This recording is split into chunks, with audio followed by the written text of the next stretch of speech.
come to order. So I will reconvene the Finance Committee meeting that started on Monday, September 11th, 2023, and ask staff to please call the roll. Council President Curry. Here. Alder Verveer. Here. Alder Vitever. Alder Madison. Oh, here. Alder Evers. Here. Alder Rummel. Present. Mayor, you have quorum. Thank you. All right, so just to refresh everybody's memory, we're on item 17 of the agenda, Legistar 79467, the 2024 Executive Capital Budget. And we are getting briefings from agencies. I don't know, Dave or Christine, if you want to have any introduction before we jump into the briefings. I was just going to share a quick reminder for staff who weren't in on yesterday's meeting. As a reminder, here's the schedule for today. We're going to start with the Mayor's Office, Sustainability Programs, IT, go through the transportation agencies, Public Works, and then Engineering. For agency staff who are presenting, I do have your slides here, and I will be screen sharing, so just let me know when to advance. And as a reminder, we've instructed staff to provide relatively short remarks, up to 5 minutes of presentation, so they might not address every single program or project in their budget. You're welcome to ask questions if they don't cover anything, but the initial presentations will be fairly brief. So that was all I had, and we can get started. Great. Thank you, Christine. So our first section of agencies is administration, and we'll start with my office, the sustainability section, and I believe Jessica Price is here.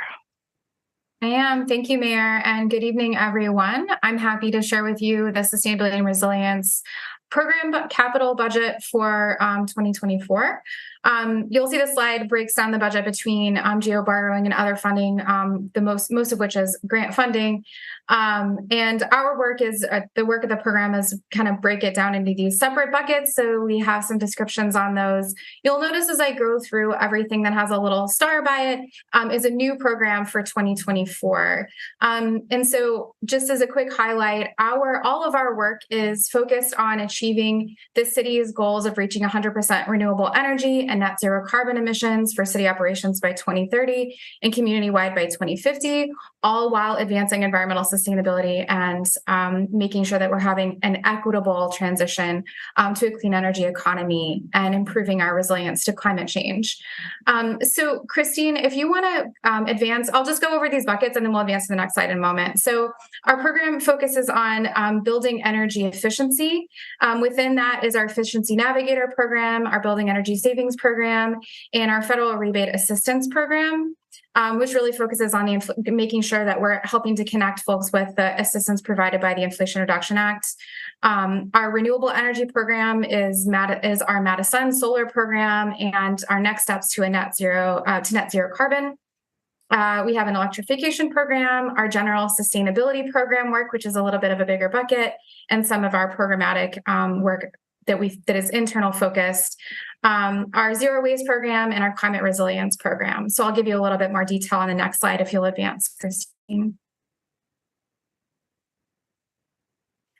So under the building energy efficiency bucket, we have the Energy Efficiency Navigator program. That is our program that provides technical assistance and energy saving upgrades to naturally occurring affordable housing. That program is administered in partnership with Sustain and Elevate Energy. And previously, our previous two rounds of this funding have been utilized grant dollars for our first two rounds of the program. And we are putting that in our capital budget for 2024. And I'm about to submit at the end of this month another grant to fund that program. Our federal rebate assistance program is that is new, and as I said, is focused on helping people access those federal incentives for energy efficiency improvements throughout our community. Under renewable energy, just as a highlight for the next best steps for reaching our net zero emissions, in 2023, we finished paying off our investments in solar arrays that provide our renewable energy credits, or RECs. And so in 2024, we will be working on the next steps to get us to net zero carbon. Under the electrification program, we are working under the Department of Energy's Better Climate Challenge program to electrify and reach net zero emissions for the city facilities. And so this is a partnership with city facilities to work on a strategic path forward for decarbonizing our city buildings. Under sustainability, we just as a reminder, we have a sustainability program coordinator position that was authorized in 2023. So that's budgeted here. Under zero waste, we are working with Streets. You might see things coming forward. We partner closely with Streets on food scraps, recycling, composting, zero waste efforts. And so within our budget, we're working on the Master Recycler program. And then Streets is now going to be including the food scraps collection program in their work. And then finally, under climate resilience, you might recall that we have an air quality monitoring and education project that's funded by US EPA. That is kicking off this year in 2023, and then we'll go through 2026. So within this budget, there are no changes to our overall budget totals, and there are no changes to our horizon list. And so I'd be happy to answer any questions. Thank you, Jessica. Are there questions for sustainability?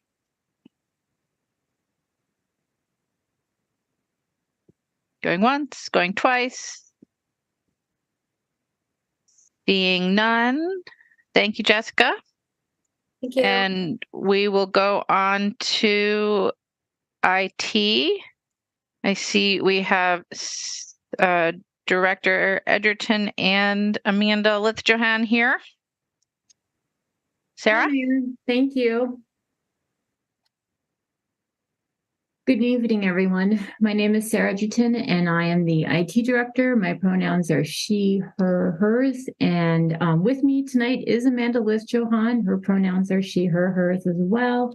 And she is our administrative, finance, and project portfolio manager. Quite the mouthful of a title. We are here to present our capital improvement plan for 2024 through 2028. In the overview for 2024, there is an increase in our SIP funding, and it's about 17%. This is due to the making sure that we're smart about our budgeting, and we are putting in a 10% inflation for the increase in goods and services that we have been seeing with all of our different vendors. And I'm sure that you've been hearing this messaging across as you've been listening to my peers as they have been presenting. So for smart budgeting, we've included this 10%. We also are seeing an increase in demand for a more robust network to handle a lot of the increased bandwidth traffic that is needed for a lot of the smart city initiatives. And so we have been reworking quite a few of our facilities, getting in new infrastructure in there as we are moving forward. So there's a lot of work that you will be seeing in both 2024 and 2025 to meet these needs. There's also been an increase in demands for IT project work and the need for technology expertise on specific projects that we do not have because we are more of a generalist in several of our teams. And so we have been bringing in specific vendors to assist us with that. And that is an increase in cost for us. So that then is reflected below in the increase that you will see. Christine, next slide, please.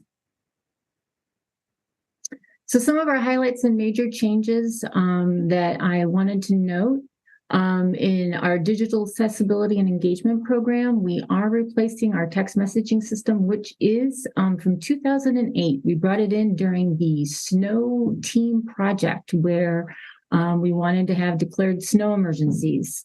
Yes, I believe Alder Rummel was on that team with me, as was Alder, then Mayor Conway, and I believe Alder Revere. So we are replacing it. And this is because the business needs of our teams and of our agencies are that they want more targeted audience and address location outreach. And so we've been looking at several different systems, and we are requesting $60,000 to replace this system. In 2025, we would like to migrate MediaSite. It's a Sonic Foundry product that is used for our video streaming content management system, which houses over 8,838 videos at this time in it. And Sonic Foundry has notified us that they are going to be, all of our systems are no longer going to be able to be on-prem, and that we're going to need to be in the cloud. So we will need to be moving that. And then City Channel, the infrastructure that was done in, I believe, 2011 to 2012 is end of life, some of these systems. So we need to start replacing those. And so that will be in 2025 as well. In our camera lifecycle management program, I was at a finance committee meeting earlier, and I heard loud and clear that we needed to make sure that we had funding in place to make sure that we could handle both not only the yearly maintenance, but the break fixes that happened throughout the year. So we have made sure that we are covering that by adding an additional $120,000. And then this is continued in our capital budget in the following years. For 2025 in our enterprise business solutions, that's where you see one of those higher peaks. We have $1.6 million worth of software that we need to move to cloud services as well. So that includes our Tyler financial systems and then Acela for licensing and permitting. We had planned on doing that in 2024, but as we look at our work plans and resource availability, recognize that we really weren't going to be able to do this until 2025. Christine, next slide, please. Thank you. In network operations and infrastructure lifecycle, I did note about this in my first slide. This is us investing in more of that robust network switches, and that's to handle those increased network bandwidth traffic needs that we have with quite a few of the initiatives that we are working on. We also have some projects that we're going to be doing with both water utility and traffic engineering for some of their systems. And again, we're going to be hiring some consulting work at about $300,000 to help support that. And then in 2025, it's just continuous replacements and continuing of this program for the network lifecycle management program. And then security, risk, and compliance. In 2024, we are going to be working through some audit recommendations for security, risk, and compliance improvements. And then we are also going to be completing our enterprise backup project, which is that 3-2-1 strategy. The 3-2-1 strategy is that you have 3 copies of your data, you have 2 backup copies in different media types, so like disk and tape, and then you have 1 offsite for disaster recovery. And that is it for IT. Thank you, Sarah. Are there questions for IT?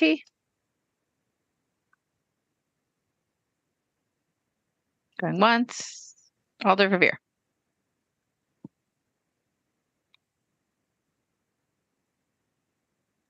Thank you, Mayor. Thank you very much, Sarah. I do have my usual oldie but goodie questions to ask you that I'm sure you're well prepared for and expecting. But before I get into that, and it can be funny when I ask this one, but in all seriousness, can you give us an update on the Outlook email situation? Because it is just so frustrating personally, and it's a consistent refrain I hear from our city staff. Well, I knew that I was guessing it was going to be you who was going to ask me that. There was one other alder, but I'm not going to tell you who I was wondering would ask me that. So I have the schedule up here just for responding to that. Yes. So Perfect. we are in the middle. We are in the middle of the email migration, and I don't think I could write enough emails apologizing for it. I'm not sure they would get to you, but I do want to note that we apologize for what's going on. we are in the middle of the migration, and we actually had to switch vendors because our previous vendor was not doing justice for what we needed. So we moved to a different vendor and got that dealt with. The migration is actually going on right now. So that is what some of this up and down that you're seeing. The intent is to have it completed by the end of December. We are on a very tight schedule with our vendor. We just started the migration with IT and are working through testing everything. There's a lot of testing that we need to do because there are so many different systems that use email as part of how they are sending out messaging to residents. There's a ton of mail merges that we have to deal with. So there's all of these like little pieces that you wouldn't think about that we have to make sure are all working as we are moving to the M365. So that's where we are with that. And again, I apologize from the bottom of my heart of how frustrating it is. I myself know how frustrating it is. I'm sure you do. Yes. So I hear when you say the end result will be, would you say that you think things are improving regularly as we move forward, or should we brace ourselves for things to get worse before they get better? I'm going to say let's brace, because if I said that it's going to gradually improve and then it doesn't, then you'll be able to pull this video up and send it to me. So I'm going to say let's brace ourselves, and then hopefully it is more smooth sailing. How's that? Very good. And so what I was referencing at the outset here in my preamble was I know I had asked you and a lot of other division department heads about cameras at this time a year ago. Can you, and I appreciate the additional funding and initiative that was in the 2023 adopted capital budget. Can you share with us, please, what the experience has been with that additional funding that was included for current year, and has it been well utilized? Have we been able to actually do a better job of getting these repaired? I can remind you last year of the example of MPD having to, where they were frustrated on their own trying to find vendors to do quick fixes to prepare for special events and so forth. Is that all improved? Well, I think it certainly has. I'm going to let Amanda respond to it because she's the one who has been overseeing this. Very good. Much better than. Very good. Thank you, Amanda. Yeah, hi. So we have a really great team that has been working on this since the beginning of the year. The part of the issue is the old camera management system is very outdated, and so some of the information pulling isn't as easy as we would hope it would be to be able to help with this project in making sure we're being more proactive in replacing cameras. Right now, we're still in kind of a reactionary mode of when cameras are down. We finally have like a good running solid wheel program for how we're going to tackle those. It's taking a lot of staff effort to be able to troubleshoot within IT, within TE's world, because this is a heavy partnership with traffic engineering to have them go out and troubleshoot some of the cameras, because I would say a good handful of them run through traffic engineering facilities where folks just don't have access to them. So it's taking quite a bit of staff time to get through the list of ones that are broken. As we are working through that list, we're also working through what can we replace as we move forward too. So we're still getting our legs under us. I'm not going to lie. It's still a work in progress. We are working on it. The team has been great with getting things organized and trying to structure how we do this, because this is the first time run through for us. And they handled it beautifully while I was on maternity leave on trying to keep things running while I was out. So they're working on it. Things are getting replaced as they are broken and actually deemed broken. But sometimes it's just a matter of troubleshooting and, running firmware updates and things like that. So it's just taking a lot more manpower on our end to actually troubleshoot things too. Thank you. A couple of follow-up questions, please, Amanda. First, are we using still mostly outside vendors due in part to TE's electrician shortage? And I can obviously ask the traffic engineer yet tonight if he still has vacancies for electricians at Sales Street. But are we doing this in-house mostly, or are we having to use outside vendors for the repairs? It depends.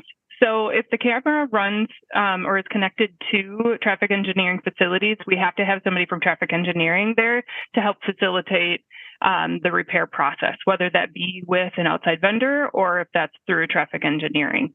I would say for those cameras, traffic engineering is giving it a really great start on trying to get things replaced. And if they can't, we bring in an outside source to help with those. If they don't run through traffic engineering facilities, we're hiring an outside service to come in and help fix or replace those cameras if that's what's deemed necessary. I see. And then you had referenced in your initial response the list and working through the list. Could you give us an estimate of how long the list of cameras that are in disrepair today? Do you think it would be a shocking number for us? Well, so we have 1,022. It's like night 2 of agency presentations. Yep. So yeah. Sorry, interruption. So we have right now we have 1,022 physical cameras with a total of 1,400 streams, video streams that folks can view. Out of those right now, today, as of about an hour ago, we had about 89 that were considered down. So that doesn't mean that they don't necessarily work, because that number fluctuates from hour to hour, day to day. So there are many impacts that could come out of some of these cameras that are considered down from the list that we are able to run. So if they are considered down, if they are high impact cameras that PD needs or another agency needs, they will reach out to us and let us know, and we will try and troubleshoot and see what's going on with them. Otherwise, we do work through to see if there's ones that we can tackle right off the bat. But like I said, there's so many impacts. So electricity could have blipped for a half a second and that camera could go down, and then it could come back up within the next hour. So that's why that number fluctuates all the time. So I say 89 right now as of an hour ago, but that number could be down to 60 as we're speaking here. So. Thank you. It's actually not as bad as I thought it was. And frankly, when you talk to some folks in the PD, they make it seem sometimes that many of the cameras downtown that they count on to solve crimes, to investigate crimes, are malfunctioning. So I'm happy to hear that it's, when you put it in that perspective, that it's not in the hundreds and hundreds. No, definitely not. That would be quite a handful for us to be tackling all at once as well. But like I said, the number fluctuates, and I think that part of that is education on how that number fluctuates for some of the folks that have to use some of these cameras in any kind of aspect, which is something we are working with on with PD, as we're having conversations around what cameras they should be replacing, what's down for them. And those conversations are picking up again now that I'm back in the office and working. So. And you're confident that the appropriation that's proposed here is sufficient to get us through the list moving forward? At this time, yeah. Like I said, this is very new for us yet. So this is our first year actually tackling some of the break fixing of cameras. Some of the cameras that need to be replaced, we're replacing them if they're due for replacement. So we're trying to do the proactive part where we're seeing what cameras are no longer under warranty or anything like that, where if they break tomorrow, they're going to go down and we have to replace them anyways. But it's the break fixes part that's really unknown. So until we get a year or two under our belt, I feel confident that this number can help us at least to work through what we need to work through. But until we get a year or two under our belt, I really am not 100% sure that what we have is going to be what will be a good number moving forward. We don't have all of the data in one place to be able to pull that information. And we are working on making sure that data is in one place to better support everything moving forward. Thanks very much. This was very, very interesting. And we're fortunate to have you coordinating this Herculean task, in my estimation. So thanks a lot, Amanda. I do have one last area to probe, if I might, Sarah. And that's, my usual request of you and the finance director to give us an update on Munis ERP system implementation. I'm sure you and Dave were both expecting this as well, since I've been asking it for years. Obviously, since I last asked the question a year ago, we've done quite well in terms of going live with some additional modules. Could you give us the annual update, please? And especially remind me if there are any future modules that need to be implemented. Like, because I remember we were talking about using, for example, Dave, property, not property taxes. I know that that's already live. Room taxes, being able to be utilizing Munis. So if you could just give us your update, that would be great. Sure. Thanks for that question, Alder Revere, and we would miss it if you didn't ask it. So Thank you. You'd figure there was something wrong. Yeah. So yes, you know thank how much you I love Tyler Technologies. well, I'm glad someone does. We'll leave it at that. Yeah, we thank you for identifying that we had successful, though challenging, utility billing module, bringing that online. I think that continue to kind of work out some of the elements of that, and that'll probably be an ongoing process. We've now moved on to the general billing module, and and we also successfully implemented the tax module. Again, there's elements of that continue to be worked on, and that's, I think, similar to other parts of Munis as well as other large enterprise systems the city has out there. But we have moved on to the general billing.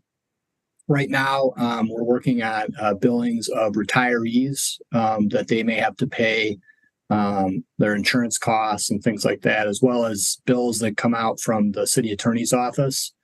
And then we'll move from that, as you correctly identified, to the room tax collections. We're also engaged in some discussions with the parking utility about the possible use of that general billing module for some of the billing that they do for like monthly parking and things like that. So I think it's moving ahead, and another kind of key phase that we'll need to put in, and that'll probably be over the next year or two, will be special assessments.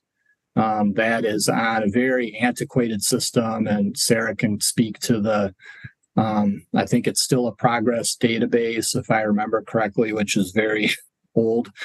And so moving that will be another step in kind of getting the full ERP system up and running. So that, I think that's the overview.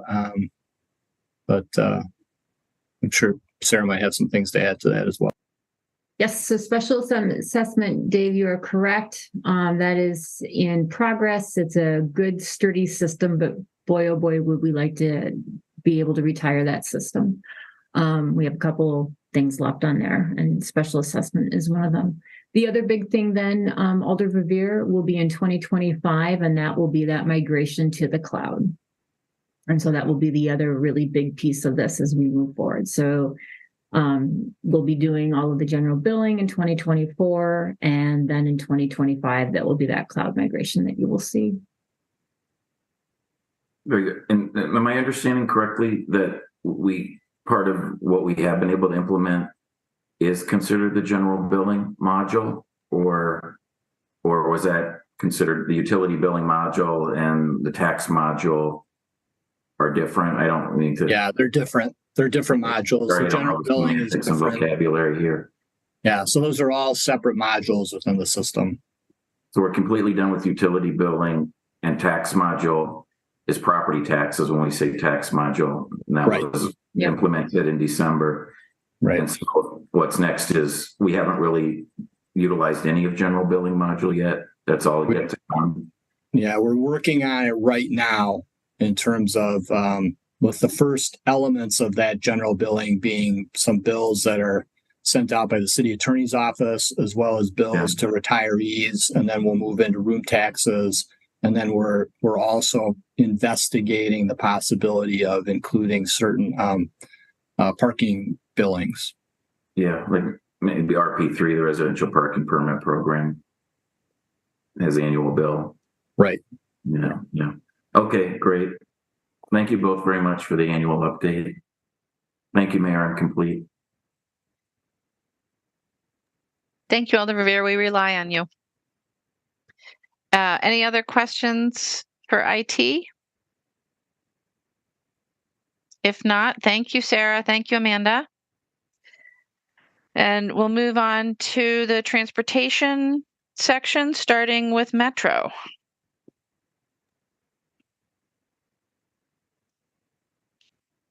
Good evening. I'm Jennifer Schiller. I'm the finance manager for Metro, and we'll be doing the presentation. Just waiting for the slides. There we go. Thanks, Christine. We can advance. Thank you.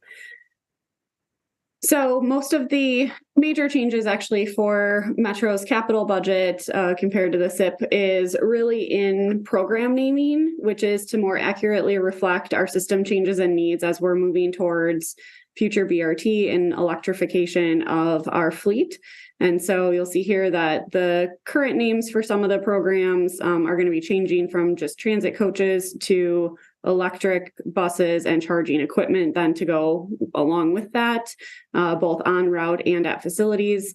And then we had a separate line item previously for the Metro satellite bus facility and then facility repairs and improvements for our Ingersoll main bus facility that's been around for a number of years. Going forward after 24, those will both be in one project or one program for equipment and facility systems.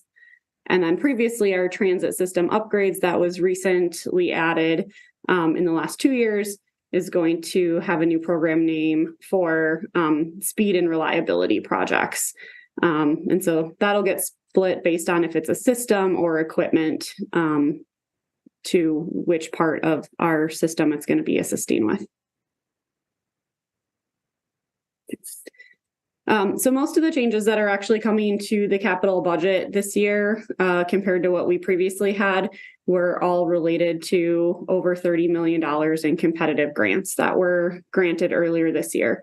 So some of that includes then moving funding from different years for buses up for matching purposes. So we're going to add $25 million in federal funding due to the competitive NOLO grant award that we received.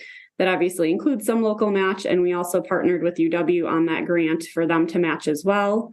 And then beyond that, there's additional federal funding was increased for ongoing costs for electric buses. As part of that grant for buses and electric buses, it also included electrical charging. And so with that, we adding $8.5 million for roof and solar installs at the Ingersoll facility with local match to go with that. And some of that money is coming from engineering as they had already budgeted some parts of their programs to put solar on different buildings. And so some of that will be coming from their budget as well. And then after 2024, this will be one of the programs that will be folded into, a different program name. Similarly, as part of that same energy grant that we received, over $9 million will also go for our Hanson Road satellite facility for solar installations out there. And then after that, we'll have that new program for regular replacement of non-bus equipment and tools. And that has some additional federal funds in it as well. For speed and reliability projects, we previously, I think 2 years ago, had requested $2 million over a number of different years, $2 million each. It was $7 million total. So in that case, we would have $2 million left for 2024 and $1 million left for 2025. Instead of actually utilizing those dollars, we don't think we'll be able to spend that as quickly as we had in the SIP going back to 2021. It'll take that same $3 million that we had over the next 2 years and spread that over a longer amount of time. So it'll be the same $3 million, but instead of 2 years, over the next 5. So those are the larger changes to our budget. Like I said, thankfully, most of those differences are coming due to receipt of competitive federal grants.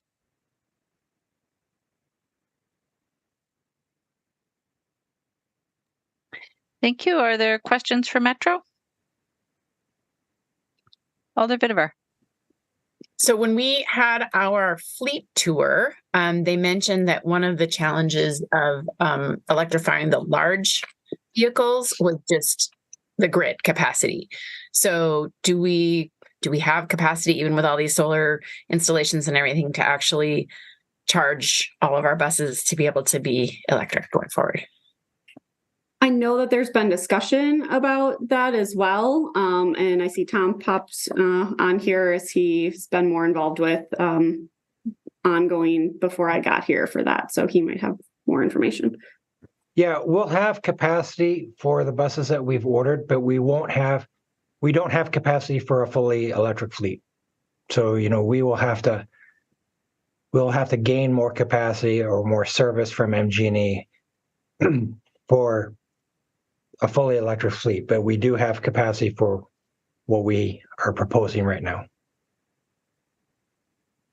Thank you, Alder. Other questions for Metro? If not, thank you, Jennifer and Tom. Appreciate it. And we'll go on to parking. Thank you. Good afternoon, everybody. My name is Stephanie Cox. I am the Parking Division Manager, and I'll be presenting our 24 capital budget requests.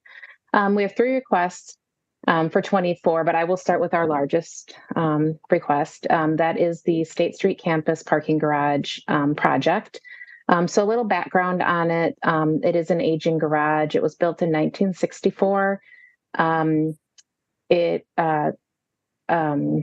currently has about 520 stalls in it.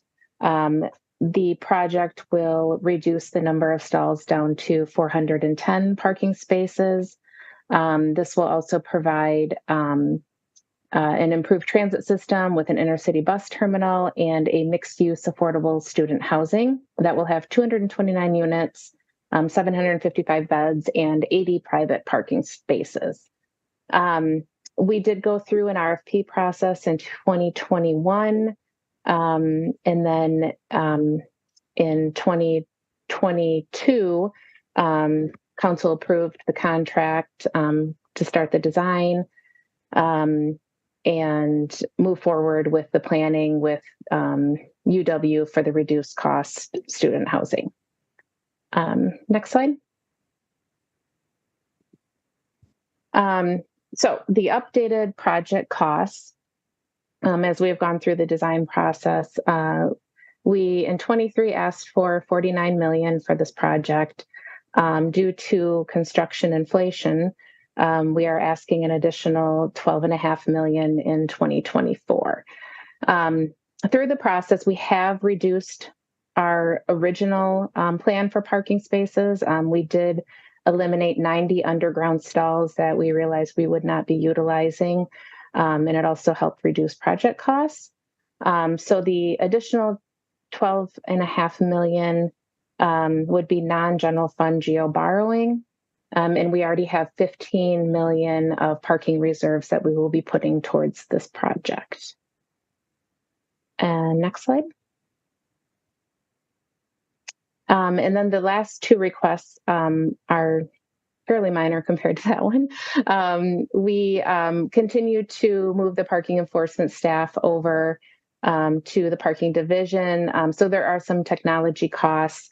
We did have this in last year's budget, and just with the 5% inflation, it's $42,500. We're asking for their tough books. That allows them to do their work while they're out on the street. They're the in-vehicle computers.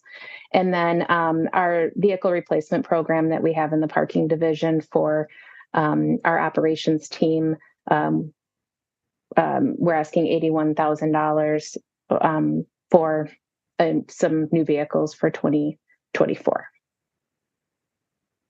And those are our requests. Thank you, Stephanie.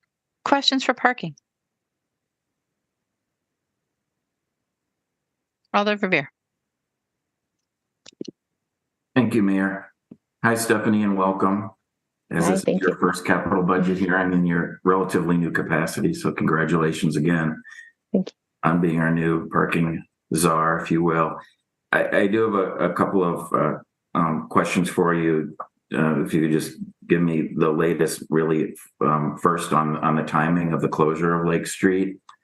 As of today, what day do we think operationally we might be shuttering Lake Street to parkers? We will plan on having the parkers out by the end of the year and closing the garage January 1st. And have we made a decision yet as to if we're going to honor existing monthly permits at State Street campus and accommodate them at Francis Street? Or have we made the difficult decision to tell any current permit holders that they no longer will be valid in the new year? Are we accepting new permit requests in the new year for Francis? So we will have to cap Francis just to leave room for visitors, people attending events, going to State Street. We want to make sure the general public has a space to park as well. So we will be capping it at Francis and notifying our parkers of that change. We will be offering out adjacent garages for parking and asking people to move to maybe the Overture Garage or the State Street Capitol Garage. But we would not be able to accommodate all of our monthly parkers at just Francis, because then that would leave us no room for the general public. So just so I understand you correctly, I think you used the word cap. So we will still have some monthly permits at Francis, Yes. so they won't all be Yes. displaced to Overture No. beyond. Okay. Yeah, we believe probably half will need to go. Do you know offhand what that number might be of curiosity of permits that you'd be able to accommodate at Francis?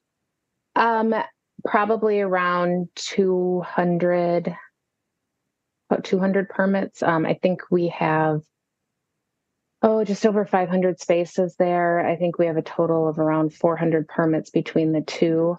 We want to try to accommodate as many as we can, but we're also going to really encourage people to use our other facilities or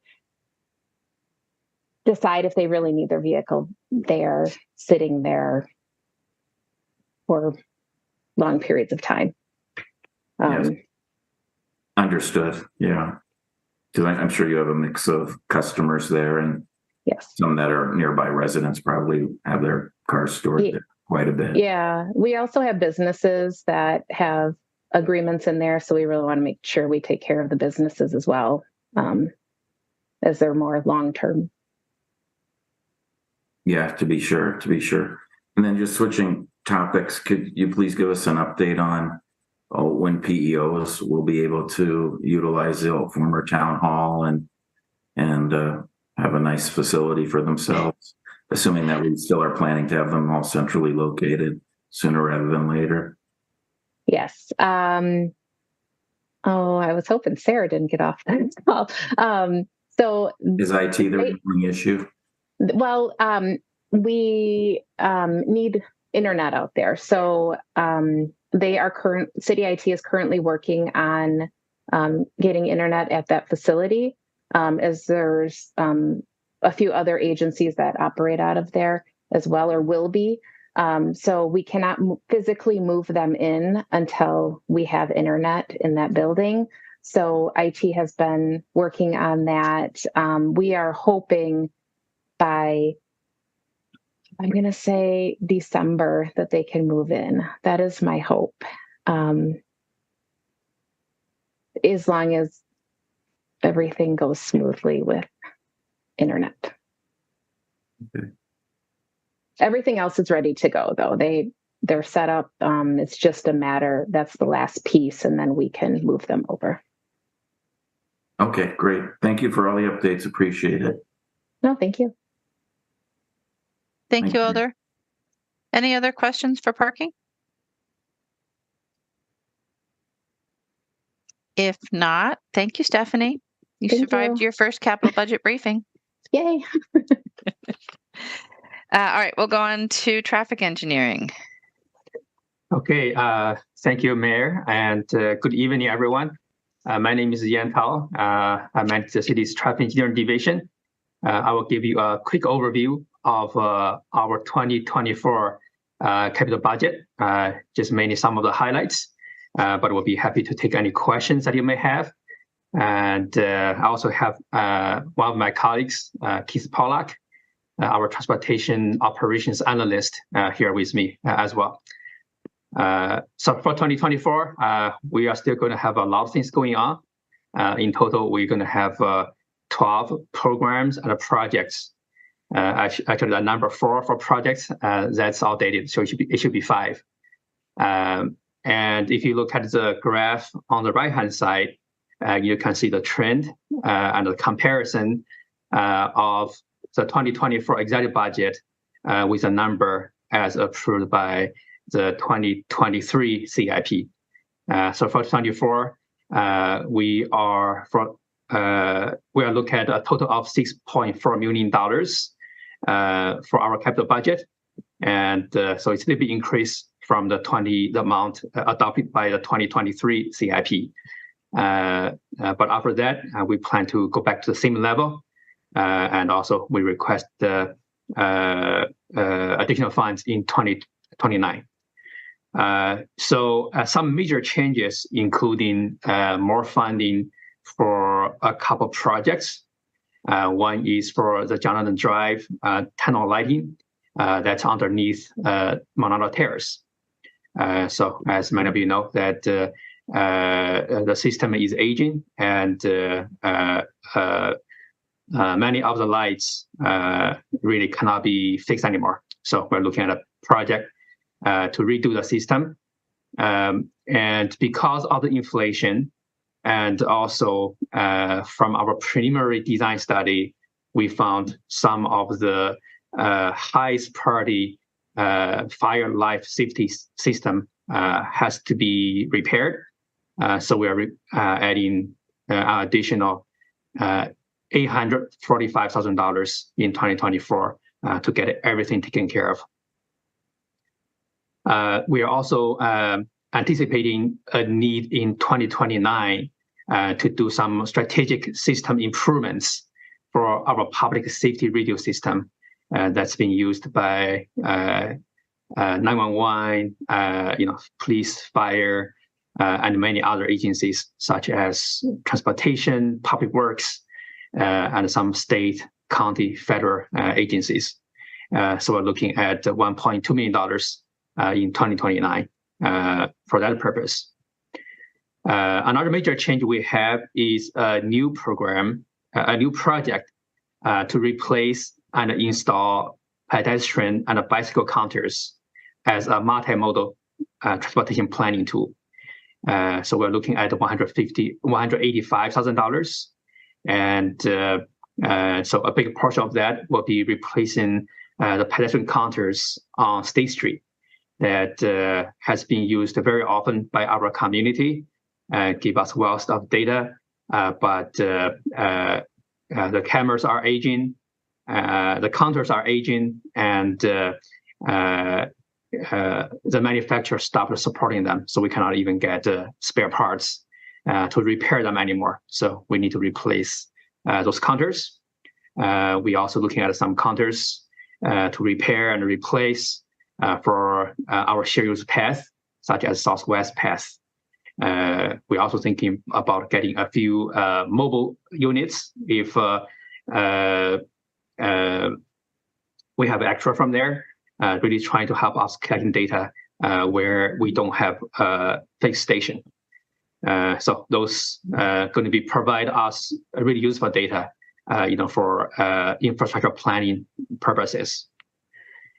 So there are also a couple of kind of minor changes going on. We have, my colleague Sarah from IT mentioned that the camera lifecycle replacement program. So we have some traffic cameras as well, and we're going to have $55,000 every year to take care of that. And also a few of the projects, we have seen an increase of 5% just to account for the inflation. Next slide, please. So we're really trying to, take advantage of, the resources that we can use to help advance city priorities, such as safety and health, through our Vision Zero program, Safe Streets program, and public safety radio communication program. And we are striving to improve our climate resiliency and sustainability by promoting active transportation, and also by continuing our effort on the ambitious LED street lighting conversion project. We, despite all the challenges that we have, especially on staffing, and we were able to make a lot of progress this year. And so far, we already had about 20,000 actually streetlights replaced through the program. So we're happy about progress. Racial equity and social justice is also very important to us, and that's been shown in our project prioritization process, which you will see from the discussion of the phase 3 of the Safe Streets program projects we're going to bring to Transportation Commission tomorrow night, and we are continuing to upgrade infrastructure in the previous town of Madison areas, and we're continuing our public engagement effort, especially in traditionally underserved neighborhoods. And we're also trying to capitalize on our recent success on programs such as Vision Zero and Safe Streets Madison, and trying to, since we have the public support, really trying to do more and achieve more. And we also keep pushing on getting more federal dollars and bring them to our community to improve especially transportation safety and also sustainability. So our pre-program we are pursuing right now, Safe Streets and Roads for All program, the Strengthening Mobility and Revolutionizing Transportation program, or the SMART program, also the Carbon Reduction program. So that's just a few. We're also playing a supporting role on many of the federal programs. Those will be led by, for example, city engineering, such as Transporting Alternative program, and the block grant program, things like that. Also the Bridge program, and also supporting transportation and the Metro in some of their efforts. So that's a quick overview of our budget for 2024, and we're happy to answer any questions. Thank you. Thank you, Yang. Are there questions for traffic engineering? Alder Vitever. Hi, Yang. Thanks for that. Can you give us maybe an example or two about how you've used the data that you're collecting from the counters? I know you said use it for infrastructure planning, but can you give us, a little more specifics on that? Yeah, absolutely. Yeah, that's a great question. Maybe I'll give you two examples on that. So they're kind of a bit different. Yeah. So one example is that we have been using the information we connected from the counters, especially for pedestrians and bicycles, really trying to see what the kind of crossing improvements we should make in a city. So in the last few years, I would say that you can see that we had a heavy focus on improving pedestrian and bicycle accommodation, and also for transit users as well, because many of them are pedestrians and bicyclists. So data is very helpful in that, but also another piece of data not coming from the counter, but safety data, because pedestrian bicycles are overrepresented in our fatalities and serious injuries because they are very vulnerable on the road, comparing to drivers in the cars. So that's one example. Another example is kind of happening. For example, the city will embark on a process which was just approved by the council to look at maybe 400 block to 600 block of State Street. How can we make it different? And the data from those counters definitely will be help us through that process. And we plan to collect additional data for that purpose. And also, those data being used by the greater community a lot, especially businesses along those along the corridor. And I know some of them are looking at it every day. So so great question. Thank you. Thank you, Alder. Are there other questions for traffic engineering? Alder Verveer? Thank you, Mayor. Hello, Yang. Thank you. Following up on your just response, and I was going to mention this in any event, I was obviously very pleased, and you and I have discussed many, many months ago the need for the pedestrian counter upgrades. I just wanted to confirm that you're aware that the Downtown Business Improvement District staff and board has ideas for utilizing different technologies in place of the stationary ped counters, and that our relatively new BID Executive Director, Matt Trammell, had a recent meeting with Eric Halverson on the topic. Has Eric briefed you on that, Yang? Are you familiar with that conversation? Yes. Yeah. So thank you for bringing that up, Alder Verveer. Yes. So, we definitely take the input and look at what's best on the market, and we'll make our choice, and we'll make sure that we loop in you and the bid in that. If we got the budget and if we embark on the new project. Yeah, we do. Yeah, technology are changing very rapidly in the field, and we want to find the best product for not just for us, but for others who use the data. Right, absolutely. So I just was hoping for your confirmation. I think you've said it in so many words that you and your team have not made any decisions as of yet as to what technology you would likely be utilizing, be it on State Street or King Street or the Southwest Path. You're still very open and are in the research phase, fact-finding phase as to what the best technology might be. That is correct. Yeah, we do have some thoughts, but we haven't settled on a particular product. Do you have any idea in your work plan how soon in the new year you might be making such a decision? Yes. So as you mentioned that Eric's group from traffic engineering has been looking to the different technologies, and because we don't have the budget was not approved yet, so we don't want them to kind of go full speed ahead.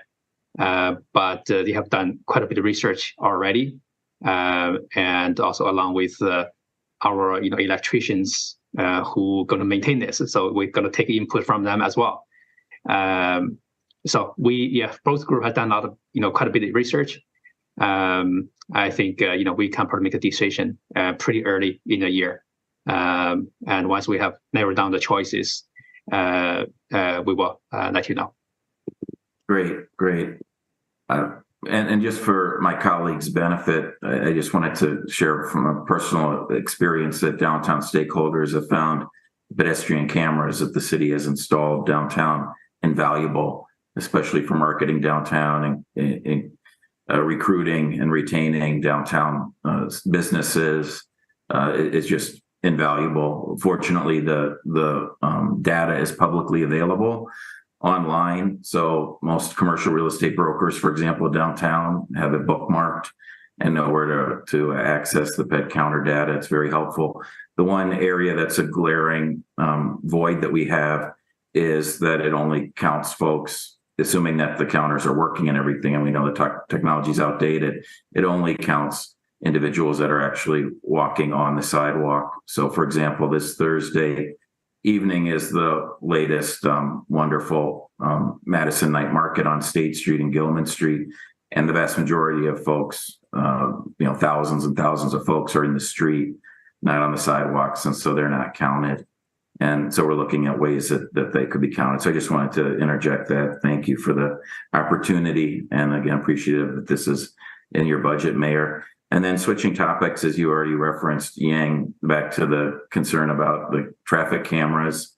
And you heard me in the colloquy with Sarah earlier mention a problem that I know you particularly had at this time last year with shortages in electricians at Sales Street and filling those vacancies. Could you give us, please, an update on how we're doing? Are you fully staffed in electrical currently, or are you still recruiting? Yes, thank you, Alder Revere. Yes, so we are still facing challenges finding qualified staff members to fill those vacancies, and we hope the contractors stop approaching our employees to steal them. And from last year to this year, we have seen a lot of progress. So we made a few new hires, and actually we were even able to get one employee back after leaving us. So it's we saw a lot of positive things. So right now we still have 3 positions open. So as a kind of background, we have a total of 15 staff members in that group. So 3 still open. One is a network specialist, and another one. So that one we kind of intentionally kept it open a little bit because that one is particularly hard to find, and we have thoughts to rearrange, restructure a section. So working on that. And the other 2 are electricians, higher level electricians. Actually, those positions are being advertised right now. So we're trying to get those 2 positions filled. But comparing to what we were last year, we were way better positioned. So we did, had quite a few new staff members. So we're still training them, but they're doing really well. I was in a shop last Friday, and talking to a few of them, and people are learning as they are progressing rapidly, and we have good morale. So yeah, I think we are we're getting into better positions every day. Thanks for the very positive news. I appreciate the improvement from this conversation a year ago, Yang. Thank you. Thank you, Mayor. Yeah, thank you. Thank you, Alder. Other questions for traffic engineering?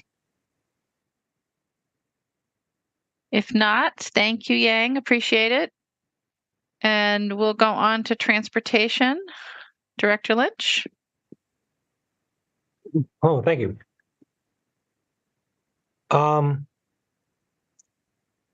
So the primary portion of my budget has to do with the north-south bus rapid transit. It was in the 2023 budget. We're asking for roughly $70 million more because we're able to take advantage of some Wisconsin DOT funding that's programmed for Park Street. And so with the Wisconsin DOT funding, we can actually leverage more federal funds and use it to reconstruct Park Street. Right now, Park Street's a pretty motor vehicle oriented roadway. It doesn't have very good pedestrian or bicycle accommodations. So what we'd like to do is we'd like to put in a protected bicycle facility, make it nicer. We're looking for ways to expand our terraces so we can have perhaps a little bit more tree canopy and just make it as nice a street as we can, and use federal dollars to do that, federal transit dollars to do that as we're building the BRT. So what it does is that we're taking $10 million of WSDOT money. It increases Madison's cost by $7 million. However, the bang for the buck for those $7 million is a kind of a new Park Street. And so that's what we're doing. You can see the alignment of the north-south BRT there in green. The one caveat is that this has to, we have to qualify and be awarded the small starts funding or the capital investment grant funding. We've applied. We just submitted our application 2 weeks ago for that funding. And so how much of that funding is available will be largely dependent kind of on Congress and the appropriations. But if the last couple of years, they've appropriated quite a bit of money. And so we would be competitive if they continue those large appropriations. Next slide. The other items are perhaps a little bit more routine. The Wisconsin Department of Transportation is doing a pretty in-depth and accelerated environmental impact statement for the I-94. For probably over a decade, Madison has expressed interest in adding interchanges to I-94, one through a Milwaukee Street extension and one through kind of in the Hepker Road area. The Wisconsin DOT has a cost share policy where 50% of the costs of a new interchange or a new crossing are borne by the local municipality. So we've put in some funding placeholders for those two interchanges. We would still have to negotiate with them. We would like to receive credit for when they get federal funding off of that, and there's other things, but these are placeholders. It's likely that we will have to develop some type of agreement with the Wisconsin Department of Transportation in early 2024. For the east-west bus rapid transit, we have $150,000. That's the percent for art, and I just spoke with some of our art staff on maybe ways that could be incorporated into the buses. And then we have a smaller amount for the intercity rail. Last year's budget, we had, I believe, $350,000 for intercity rail, and this just increases it a little bit more so that if Wisconsin is entered into the federal corridor ID program, we have some local funds for the required local match to capture those federal funds for planning, service planning, and environmental documentation. So with that, I think I can answer any questions. Thank you, Tom. Questions for transportation? Going once. Going twice. Alder Verveer. Thank you, Mayor. Hi, Tom. Thank you. Hi. Could you give us a quick update on where things are at with potential Amtrak service to our community, since it's a very hot topic amongst members of the community? Yeah, this week we just received a screening report from our consultant. And so we would like to review that, probably make it public this fall with a public involvement meeting.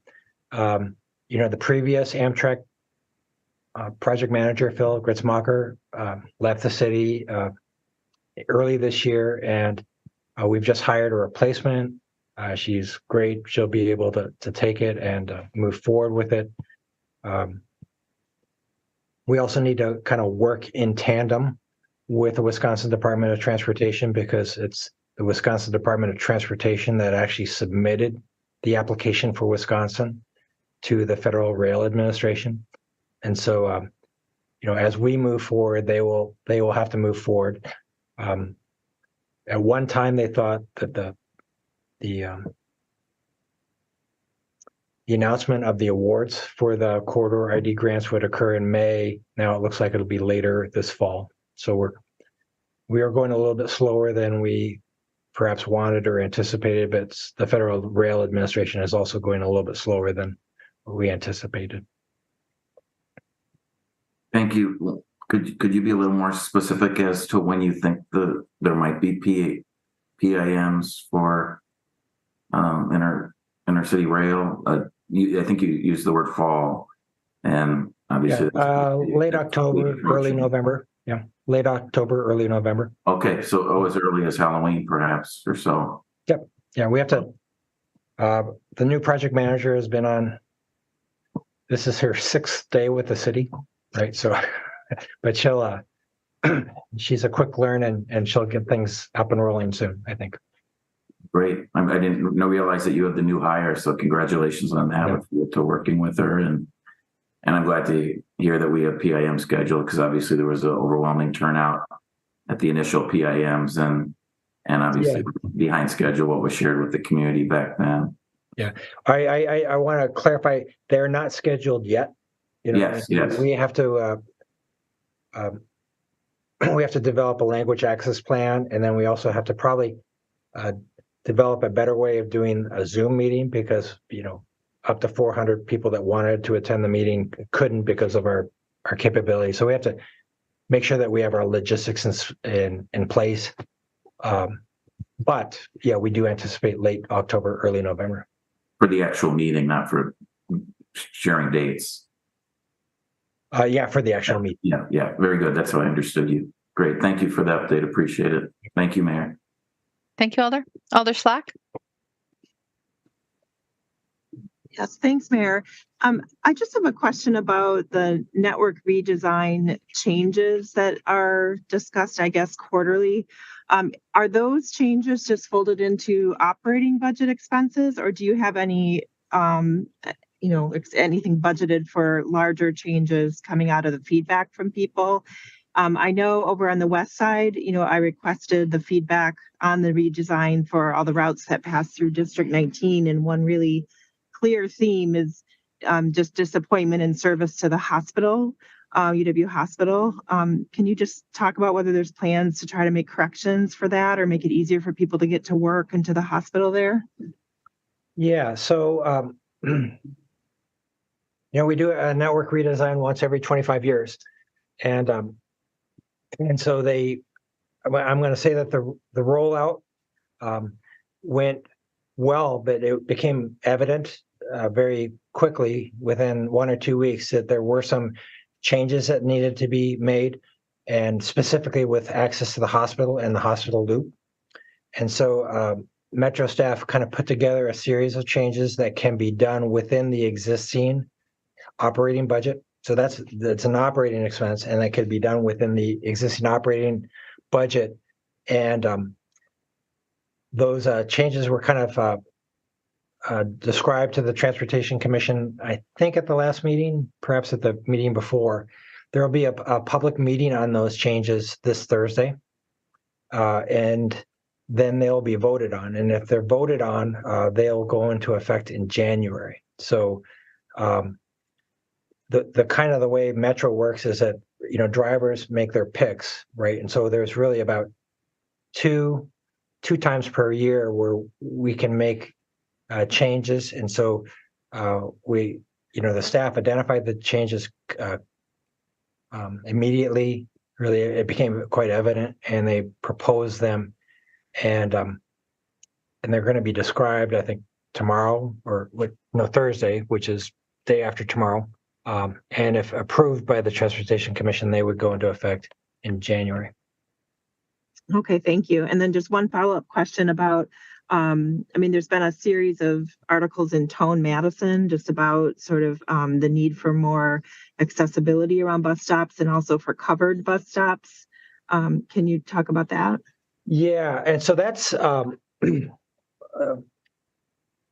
actually is something that we are working on, and it's kind of encouraging because we can work on it. Now it requires capital improvements, but we do have a budget to address those, and so we will get to those and probably be able to address many of those changes within the coming 4 months or so. The other changes, such as changes in routes, those are harder to do because those are operating dollars, and right now we have all our operating dollars kind of spent. So if we want to add service one place, then we have to take it away from somewhere else, right? And so that becomes a series of trade-offs. And so those are more difficult to do. That doesn't mean they can't be done, but they're more difficult to do. But some of the accessibility issues, they're scheduled and we're trying to get them done, and they can be done. There's and the covered bus stops too. to some are being relocated. Yes. How do I say this? There have been challenges. In fact, if you look at our new bus stops, we still are waiting for signs, right? The signs were supposed to be in May. We hired a contractor with a supplier in Ohio, and they still haven't been able to deliver. So just like many construction projects throughout the state where contractors are perhaps overextended, we're having those same issues. And we've had to, I guess, adapt. That's why you saw the plastic signs at our bus stops, right? We had to adapt quickly because sometimes contractors don't always fulfill their commitments. Thank you. Thank you, Alder. Other questions for transportation? If not, thank you, Tom. Thank you. And we will move on to Public Works, starting with Fleet.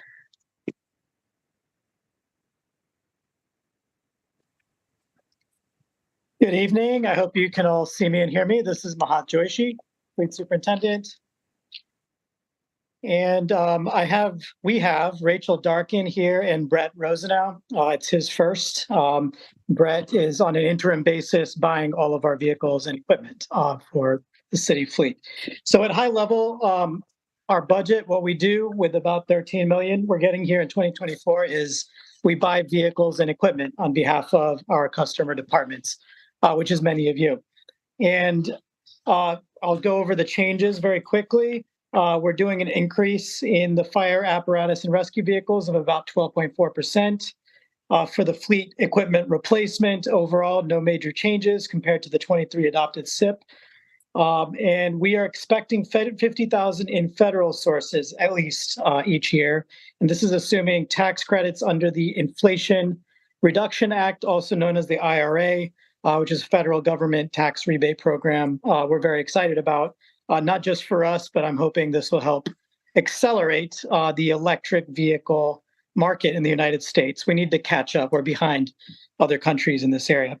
And finally, a change is the low and no carbon heavy truck and infrastructure funding. This has been reduced. Actually, Alder Vitiver today referenced that we are going to have trouble converting heavy duty vehicles to electric for several reasons. One of them is grid capacity. The other is the lack of availability of these vehicles. We're way behind where we wanted to be in this area. We've been waiting for electric garbage trucks now for 2 years since we put in the orders. The first electric fire truck coming off the production line from Pierce, it's very exciting. They based the design of this piece of equipment on the prototype that we've been running here in Madison, which was the first electric fire truck to be placed in service in North America in 2021. We are going to be waiting years for this thing, it looks like, and we are getting the first one off the production line. So no one's getting one before us, but we will still need a while to get it. So we are hitching our wagon a little more to biodiesel because that's something that's ready now. And we're doing a pilot of 18 vehicles right now on heavy duty equipment where we're running 100% biodiesel, and we're getting it from right by nearby town in DeForest, which is a major processing plant for biodiesel, not just for this area, but for the entire state. And all of the feedstocks come from Wisconsin, mostly soybean plants from Wisconsin. So we're moving a little bit away on the heavy duty side from electric. On light and medium, anything gasoline, we're going all in on electric. And we still hope to be all electric on light and medium duty by 2030. That's our goal if we keep getting our SIPs funded. So thank you all. Thank you, Alder Vitiver, for coming to Fleet and doing the tour with us. And anyone here who hasn't been by, you are welcome to come by. Any questions? Thanks, Mahant. Questions for Fleet? Going once. Going twice. No questions for Fleet. Thank you, Mahant. Thank you, Rachel. Thank you. All right, that will take us to Parks.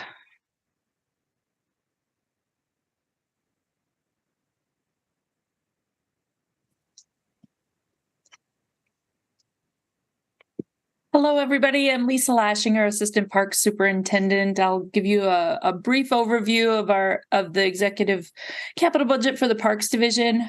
Some new SIP requests that we have this year.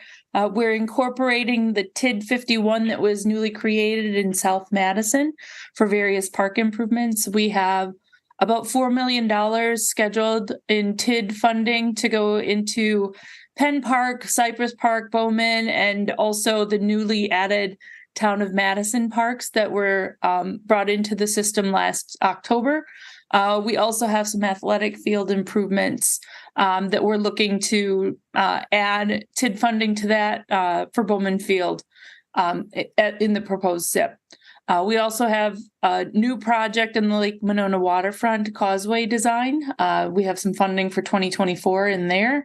It's about $350,000. We also, you'll notice a new project, the Odana Hills Clubhouse improvements. There's planning funding in there in 2029. The clubhouse is in very poor shape. And the idea is that we would construct a multi-purpose community space that would serve the golf course, but also serve the broader community.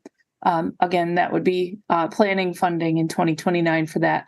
There's also a new Olbrich Botanical Garden program that's between 2024 and 2029 based on a facilities needs assessment and to address a good amount of deferred maintenance over time. So that's $300,000 a year. That's more or less $300,000 extra dollars a year that's added to a much smaller budget that Olbrich has had over the years. They usually have about $30,000 that's included in the park facilities improvements. And then changes in the scope and budget. The Brittingham Beach House replacement has advanced to 2026 for planning and 27 for construction. In our adopted 2023 SIP that had funding in 2028 for planning. And it's been advanced now to 26 for planning. We also are looking for some additional resources for Country Grove Parks and Country Grove Park Shelter in 2024. That is an increase in impact fees to fund the overages where the bids came in this summer. As with everything, every other agency, we're experiencing inflationary pressures that are causing our bids to come in significantly higher than we anticipated. We're also changing the Elver Park Master Plan development. We've condensed our entries. We have entries in 24, 26, 27, and 28. No major items that I need to cover there. Other than that, we did already have Elver Park in our SIP. This is just changing the funding around a bit. James Madison Park adjustments in 2028 for the Clean Beach System analysis. And then we have also included an alignment of the Golf Enterprise improvement projects. That's mostly in park land improvements, but some in our park facilities improvements. That's funding that's applying revenue reserves from the sale of Yahara Hills Yahara Hills Golf Course, a portion of it to Dane County earlier this year. But it also is, we're going to need to rebuild our maintenance facility at Yahara, and that's what you're seeing in the out years of the park facilities budget. And then we have additional funding for the Vilas Master Plan implementation in 2028. Next slide, please. This slide gives a good visual depiction of where our funding is going. Most of it is going to maintaining the current system with a balance. between new amenities. So, and then there's also a small portion that goes into land acquisition funding. That funding is through park impact fees. So we really do try to balance our reinvestment in our existing amenities, but also try to provide a variety of recreational opportunities across the system. So we're not building single-use recreational facilities. We want to try to expand the use and provide as much opportunities as we can. We also have decades of deferred maintenance that we're looking to address here. That's our facilities, our sun shelters, our parking lots, which are critical for park access. Those all need to be maintained, and we're behind on that. And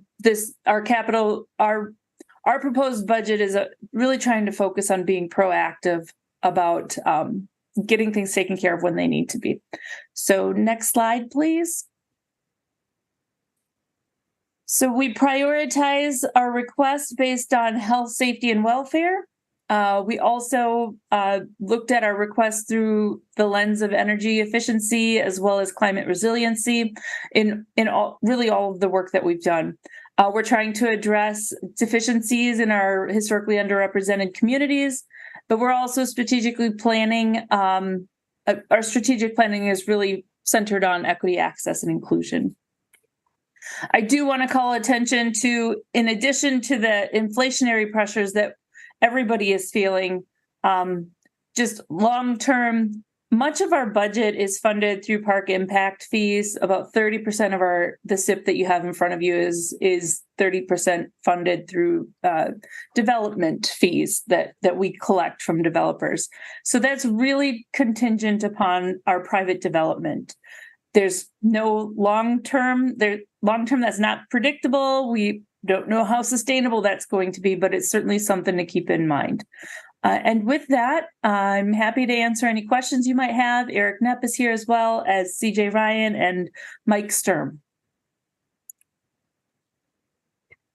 Thank you, Lisa. Alder Evers. Thank you, Mayor. This would be for either Lisa or Eric or whoever wants to answer it. But when the Truman Olson project was in the planning stage, residents brought up the concern about the need for some kind of park access that was on the same side of the street where all these kids are going to be moving into what are now called the Park Cedar Apartments, the 150 units of affordable housing, anticipating that eventually the Pick and Save located next door is also going to be developed. Where are we with the conversation that we were holding around that time about the possibility of creating a pocket park of some sort with whether a half-court basketball, setup or, some kind of playground or some kind of green open space in that vicinity so kids don't have to cross the street, a busy Park Street, or go to some other area that's a little bit more distant and hard to get to. I wonder if we can comment about that, talk about that, and see if that's something that can eventually get them even on the horizon list. That would be wonderful. Certainly, Alder Evers, I can take that question. We've had some sustained, even though intermittently unsustained, conversations with property owners in the area who will likely develop differently than what is there currently, including the Pick and Save site, as well as some other property under the control of SSM. I maintain a sense of optimism. I would say, as far as putting a project to implement on the horizon list, certainly that's totally reasonable. We are targeting a land acquisition, so at this point, that's kind of our first focus. Is we want to get the right land that could be corresponding with a redevelopment proposal, where we take a dedication, or where we outright purchase it, which we've expressed an interest and openness to do. That. It's going to be one of those unique situations. I want everyone watching to understand we do not often try to procure 1 acre or less sites for parklets or mini parks. There are some certain circumstances here, given the Park Street and Fish Hatch corridor at play and the density inside of that triangle. That's why it kind of fits within our POSP, even guidelines to address the density. But that's where we're at right now. Certainly a horizon list item is welcome and fine, but we aren't we first have to get the land, and for that we do fortunately have resources. We just got to get the land to willing seller. So the conversation continues. Not as fast as I'd like, but nothing often is.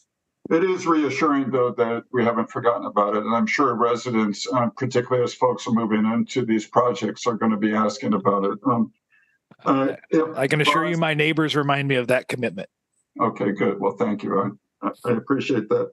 While I still have the floor, may I ask you to comment on yesterday we heard from Tyler Leeper and his public comments expressing concerns about the Brittingham Beach House. I wonder if you could speak to some of the history about this. In fact, when Lisa described this as being advanced, this sounds a bit different than what Tyler was saying. Tyler seemed to be saying it was being set back. And so I'm wondering if this could be clarified for me and the benefit of my colleague. Yeah, so it's both. Both things can be true.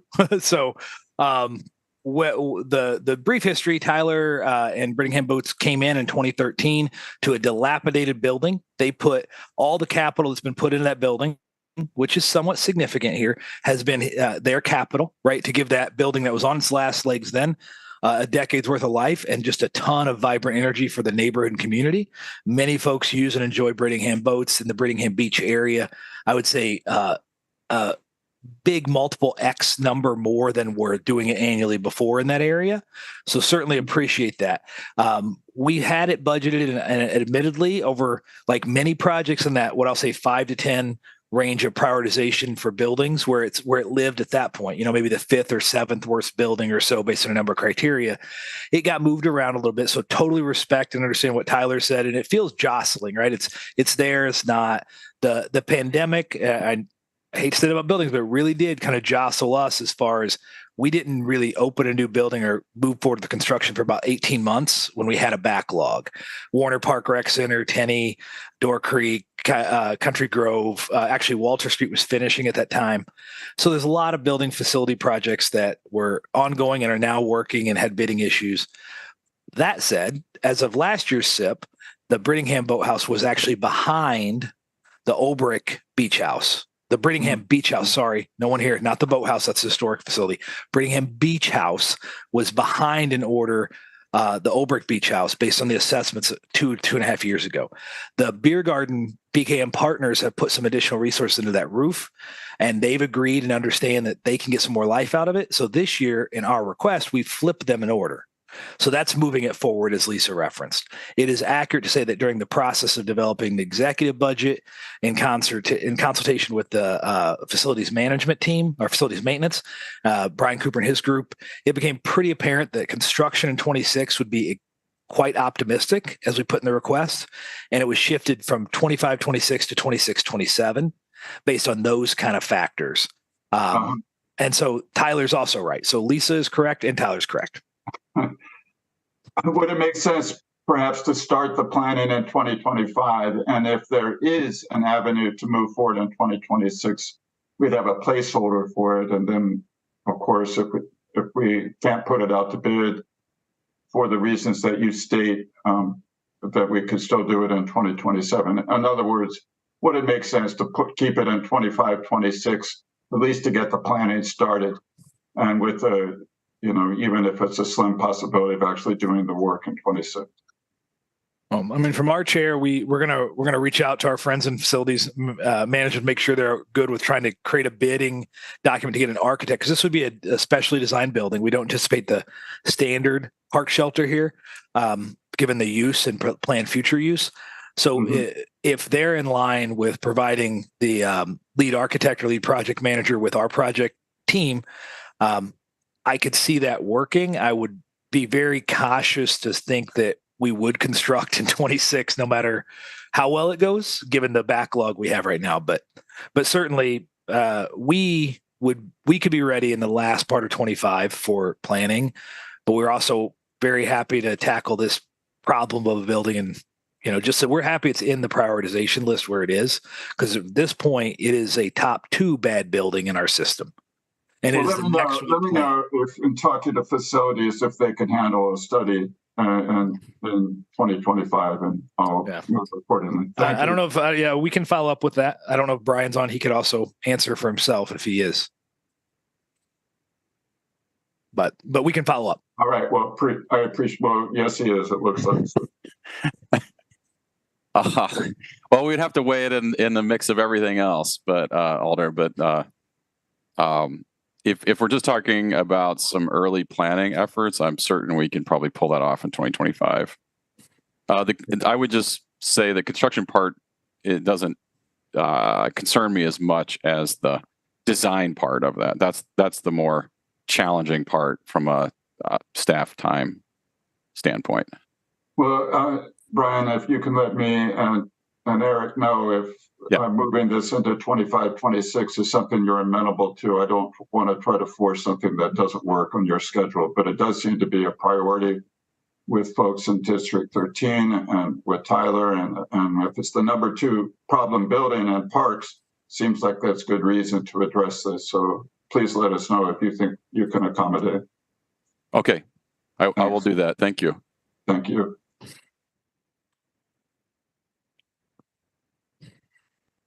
Thank you, Alder Slack. Yes, thank you, Mayor. Eric, can you talk just a little bit about the Yahara golf course? Because there was something in the parks request about some planned golf infrastructure improvements dependent on land sale of portions of the Yahara Hills golf course.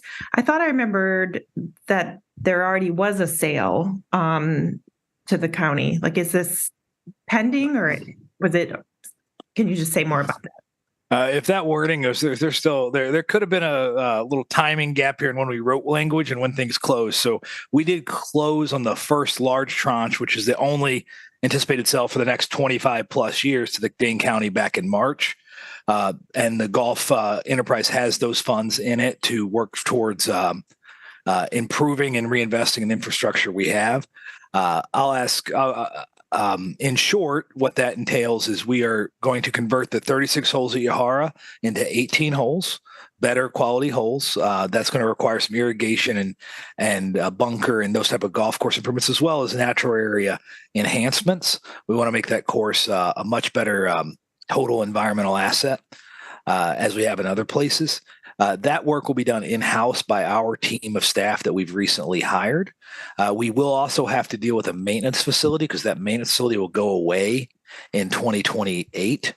So we'll scale it down for accommodating 18, but we'll have to deal with that at Yahara. There are other improvements, other golf courses, but you asked about that one specifically. So that's kind of where we're at. Lisa Loschinger's on the call, is leading all that work. If you want more details, I'm sure she could fill you in. I'm just trying to understand, like, the amounts we're talking about, and like how short are those amounts to being able to cover the kinds of things in your. Okay, certainly, yeah. So we anticipate at this point all the infrastructure needs of the golf enterprise to be accommodated within the fund balance. So that $5.4 million was deposited. The good news for you all is the golf enterprise is also I don't want to say printing money, but kind of printing money right now. So we have a record-breaking revenue year as of today, and we're in early September still, mid over last year, which was a record over the year before, which was a record over the year before. So we're 4 years running. Now, profitability has been a little up and down with inflationary pressures. We're certainly doing well. The general fund has been made whole. I say that it will be made whole by the end of the year if it has not yet. Dave could answer if it had the actual payments been made, but we have substantial cash reserves in the golf enterprise to make the investments we need. Mostly, this is pending what I will say is one more working partnership with a private entity to make one more sizable investment. But we should be able to make all 4 courses function quite well for a long time with no or very limited general obligation debt. The one barring exception would be whether or not we want to contemplate a bigger, bolder statement at Odana as far as a facility to be more than golf. You mean a maintenance facility? No. The clubhouse. The clubhouse. That's the worst building in our system. So there's nothing in the capital budget request for the golf for any of the golf courses? No, there's some stuff in Parkland. Lisa, if you or Mike maybe want to go through what we have in there. We have a few million to spend working in the budget here. Yeah, if Mike has the spreadsheet in front of him, I'll ask him to pull that up. But for sure, we've distributed evenly across the park land improvements over the next 4 years to accommodate the work that our golf construction LTE crew will be doing. Much of that will be at Yahara, some at Monona, and other work at Odana. There is funding in 27 and 28 to construct the maintenance facility, or actually in 27 because it needs to be built by 28 so that we can move into it. The maintenance facility we currently operate out of at Yahara is now on Dane County property, and we're leasing it back until the end of 27. But Mike has his camera on now, so he could probably speak in more details. Hi, yes, excellent question. So as far as the utilization of Gulf Fund reserves, we have entries. Again, they're within the Parkland Improvements overall category, but we do have allocations in 2024, roughly $400K for just general golf infrastructure improvements throughout the system. And then some of the larger entries are, as Lisa touched on briefly, the Glenway Golf Course, the parking lot condition. We have identified $750,000 in 2026 to kind of start looking at that and ensuring that that lot can be redesigned and brought up to current sustainability standards as far as city goals with regard to stormwater management. And then also for Odana Hills, we have another larger entry. That is it was previously mentioned in 2029 for the design of the clubhouse, replacing the Odana Hills clubhouse, and that's $250K in 2029. And we also touched on the Yahara Hills need for improvements, and that's $1.5 million in 2027. And we can provide a more encapsulated list for you, Alder, if that would be beneficial. That'd be great. I'm just trying to understand, when we have all these reserves and lots of other needs in the city, I'm just trying to understand the relative importance of some of these improvements and the timing of them. Yes, certainly. And we could do that. I apologize. I'm kind of throwing a lot of dates and numbers at you. So no problem. Thank you. It's helpful. Okay. Thank you, Alder. Alder Bidever?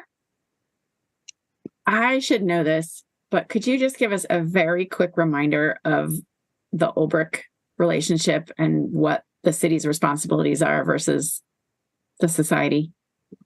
Certainly. The Oberk Botanical Society is our nonprofit partner, been our partner for a long time, our contractual partner for about 6 years. That's a little joke I tell, that we never had a contract for about 30 years, just a lot of goodwill. But it's a great partner. And so historically, it's kind of been like a really great marriage. I would say we just kind of work it out as needed. So like Rose Garden, the conservatory is mostly city funding, a little bit of private. They're like the Rose Garden, now not there anymore, but when it was built originally, all OBS funded. So capital improvements have been all city and all OBS based on different times. The last one, the big $12 million Fauci Family Learning Center, that was a split on capital, even 6 and 6. Operationally, historically, the city had a slightly larger operating budget. That is no longer the case. When I started in parks, it was real close to 60-40 city funding in totality of the operation. It's now about 65-35 the other way. So OBS funds the majority of day-to-day operations. In general, short, just so you have an idea of how this works, the city does the building maintenance, mechanicals, and reservations and administration, and the majority of horticulture, right? And a volunteer coordinator. That's being changed with the guest services experience. The Oberk Botanical Society does all the education classes, all the development, all the events, and a significant part of the horticultural team as well. And that's been a growing one. All the interns you may have met, or we have so many people who get an intern at Oberk and go on to do great things in this world. All those folks are employed by the society, and that's kind of the general approach. And the growth has been in education and events programming and spending. If you've noticed gleams going on, I encourage y'all to go out and check it out. But that's kind of the nature of the relationship. It's evolved over time. I do think as they're going through a strategic planning initiative, that will be a conversation for the next decade. Well, the next few years to set the next couple decades of growth of how do we want that relationship to function long term. They know, unfortunately, the city is not flush with operational cash at all. And so that's part of how we've gotten there, right? We've gotten this like kind of shift, and they've taken and stepped up and done some really important things, including staff recognition for even city staff, right? So they great partners, couldn't ask for a better partner.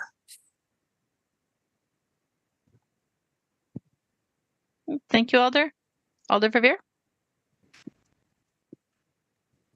Thank you, Mayor. Thank you for your presentation, Lisa and Eric. Appreciate you all being here, and CJ, of course, and Mike. Well, so I wanted to follow up on Alder Evers' conversation about the Brittingham Boathouse. You know, you'll recall that we offered a successful budget amendment to the capital budget last year to try to advance this, and we hope to do that again this month, obviously, and I appreciated very much the optimistic response from Brian Cooper. I did have a couple of questions about the boathouse, follow-up questions, if I could ask, though. And obviously, this has been in capital budgets for about a decade now, as you in particular remember, Eric. My main question is, between the budget amendment we offered a year ago and your agency request earlier this year, and by the way, I greatly appreciate your agency request. When I saw it months ago, I was thrilled to see that you had advanced the Brittingham Beach House project. The question I have is, from the adopted budget last year for the current year and your agency request and the executive budget for 24, you dropped all private contributions from the budget.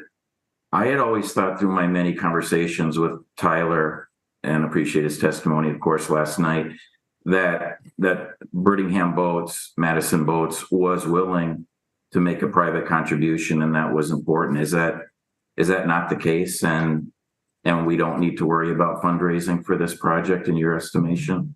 No, that last part, not true. Sorry. Yeah, I think there will be a private component here. We're actually at the stage, Alder Verveer, and we appreciated the amendment last year that shows it.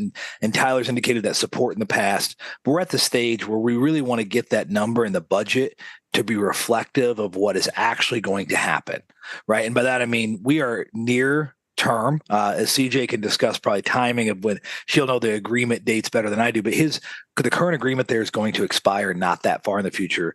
I think we're at the stage where instead of projecting a number into the budget and then negotiating back to that number, is to sit down at the negotiating table for a subsequent agreement and come to some type of understanding of what will go into the budget, if that makes sense, Alder. So speculating out 5 years is one thing, or 3 years. When we actually have a year or two away from a project, we don't want to create an expectation of private funding that may or may not be real, and we'd like to have it solidified first. Does that make sense? Yeah, we've been there, done that with Lake Monona Waterfront. Yes, we have. My next topic to chat about. So what I'm hearing you say, Eric, is that was very much purposeful, that when you submitted the agency request to finance for this budget, you purposely did drop any sense of private contribution at this time. So if we did advance a budget amendment later this month, you would encourage us to not assume any private contributions. I would encourage you to do two things: not assume any private contributions and not put it in 2024, because that would give us time to get an agreement in place, at least in principle, to submit the 25 actual budget with the appropriate levels of private support after a negotiated component. Because there's a negotiation here. There's obviously we hope to get some neighborhood support and just general support and private funding, but there's also core business support here at issue, and that would be something we'd negotiate through an agreement. Yes. And obviously, they've been, as you reflected earlier, amazing partners for over a decade now, and just great neighbors. As one that lives only a block or so from their operation, I'll say that. So I appreciate that very much. And no, I certainly, I can't speak for my colleague, Ralder Evers, but I never intended to try to advance this in a crazy fashion to 2024. Eric, I'm again, was very pleased to see your agency request earlier this year and was hoping that we could advance it to 25, 26. So that's my intent. That's where I'm hoping for. Yeah. So moving on to Nolan, I'll call it the Nolan waterfront because that's what it's been called by so many stakeholders for years. But anyway, and I appreciate that Mike's here, the project manager. You and I, Eric, obviously had a conversation last Thursday following PWI regarding the need for further capital budget, coordinating John Nolan Drive project and engineering, major streets, and the Parks Division budget for Lake Monona waterfront.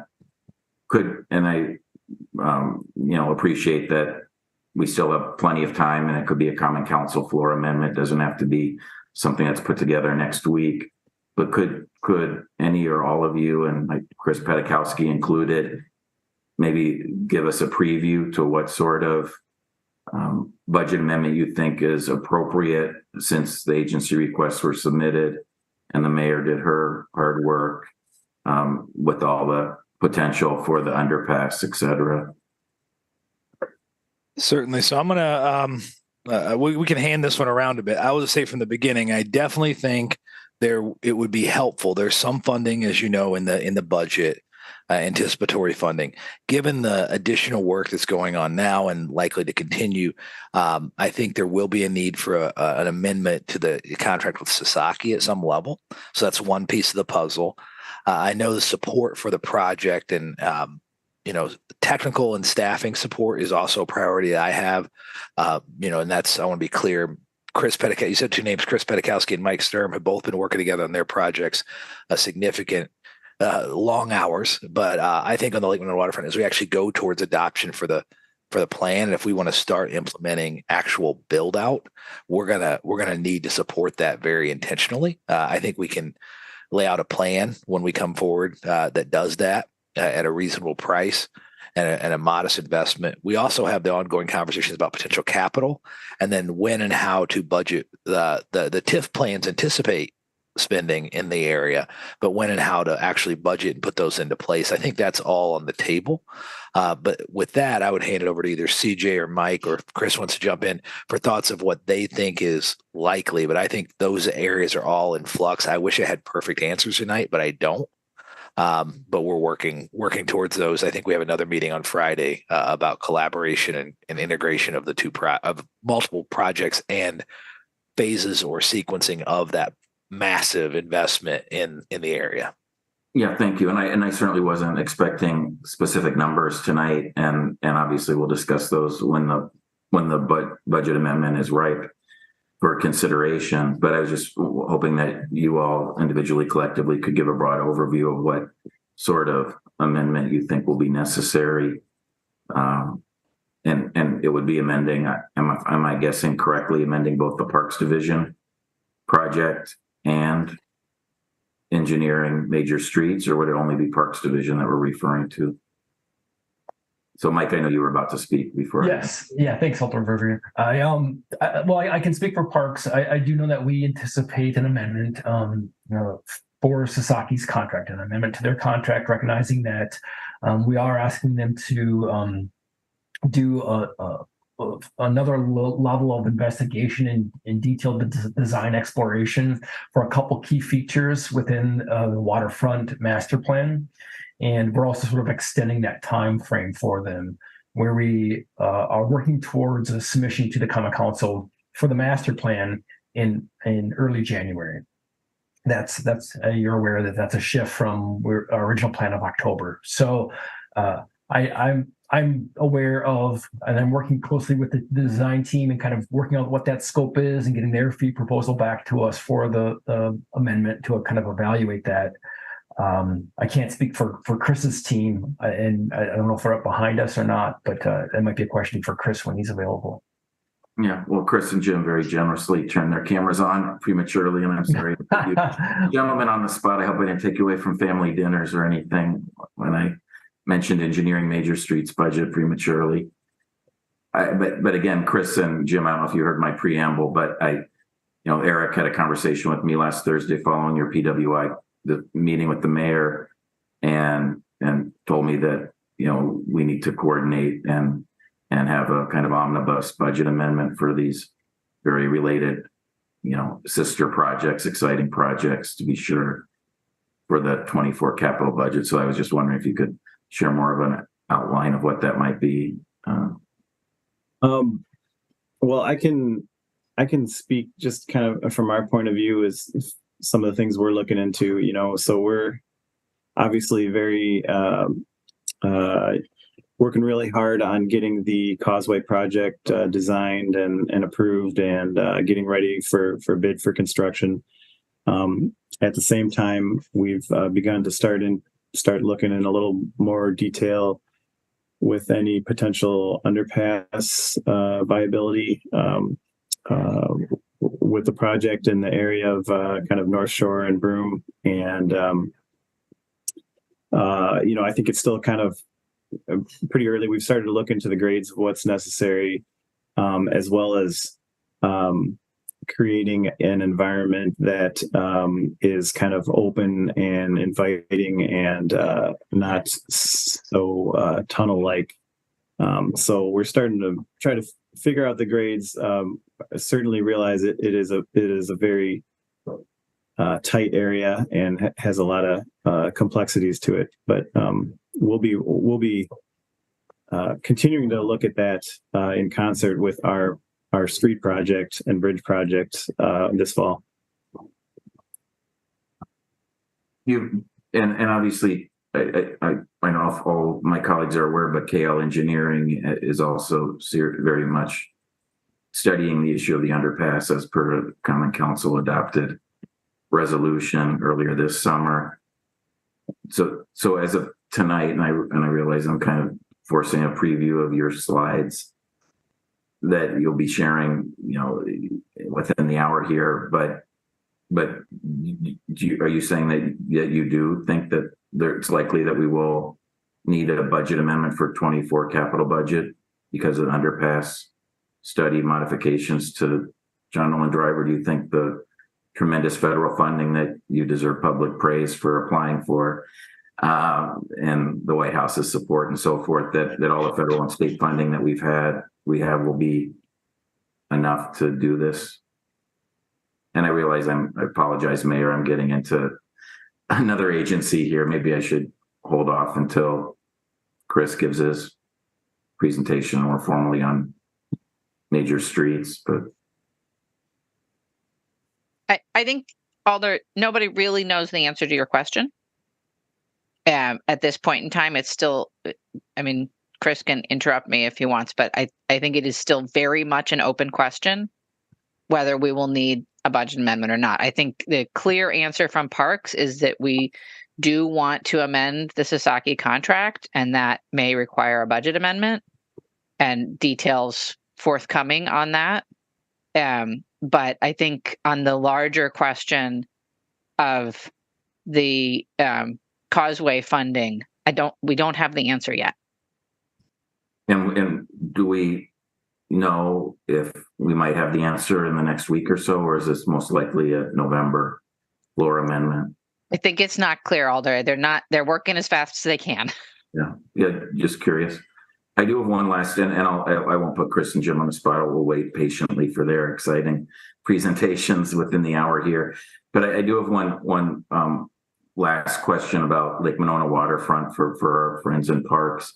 And that is, as you folks know, it's a bit confusing. And admittedly, let me say, I know that the average Madisonian does not review the capital budget, of course, but certainly stakeholders do, friends of Nolan Waterfront, activists do. And so it's a bit confusing, I think, that the project is in 3 places in the budget. That's understandable between the lead of engineering and John Nolan Drive, which I think we all see as the first phase of implementation, the improvements in conjunction with that, and then obviously Parks Division. So what I'm referring to is the fact that it's now on the horizon list for future phases as well. Could you share your commentary on how we explain, perhaps better than it's presented in the executive capital budget, why the project is listed, I'll say twice within Parks, once on horizon list and once the, of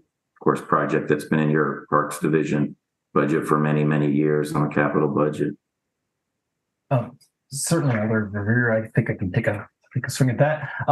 It's primarily because we have identified a first phase of implementation that is closely tied to the John Nolan Drive reconstruction. So City Engineering's project will likely be under construction in 2025. We're asking for funding for the first phase of master plan implementation, which is focused primarily on the causeway improvements, given that's when the roadway project's underway for 2026. Future phases, we're actually in the process of kind of working with the ad hoc committee and the design team and solidifying a proposed phasing approach. I think that once we have that and we have an adopted master plan, then we can start looking at how those phases become reflected in our capital budget. Right now, I think it would be speculative to say that we have a second phase lined up right now. Exactly what that second phase is.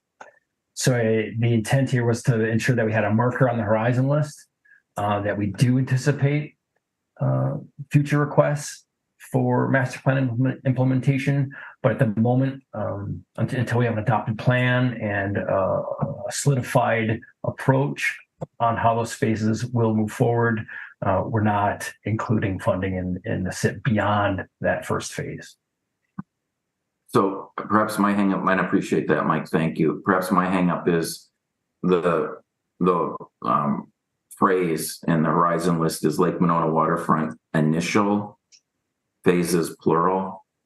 And I think we all agree, and maybe, there haven't been formal votes of the ad hoc committee or policymakers, but that the initial phase is John Nolan Drive Causeway and the ped bike improvements therein, et cetera, et cetera.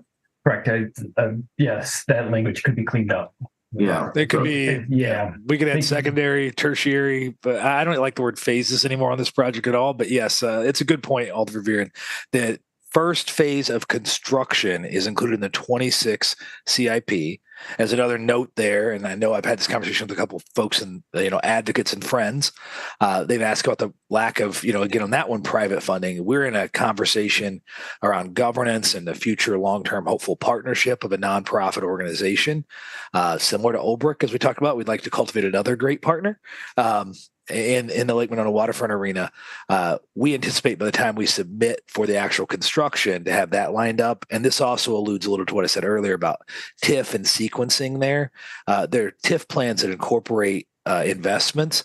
It may well be that either in this CIP process we're going through now, or certainly by next year at that time, or at this time, we would want to sequence to 26 the appropriate resources for that initial phase. I don't think 2.5 will be quite the number. We don't know what it is yet, but the good thing is we have some sources that are not necessarily GO anticipated there. And the last one I mentioned, as you read closely, Alder Revere, I know the budget and impact fee statements, the citywide impact fee district is quite healthy and already projects a investment, but is generating nicely as another potential source by the time we get to construction in 26. Yeah. Thank you all very much for your responses and appreciate the committee's patience with me muddling through this. I look forward to working with all of you and crafting a budget amendment to perhaps massage this language so it's more easily understood to the community that chooses to read it. So anyway, thanks everybody. Appreciate it. Thank you, Mayor, for your leeway. Thank you, Alder. So are there other questions for Parks? Seeing none, we'll say thank you to Eric, Lisa, and Mike, and we'll go on to streets.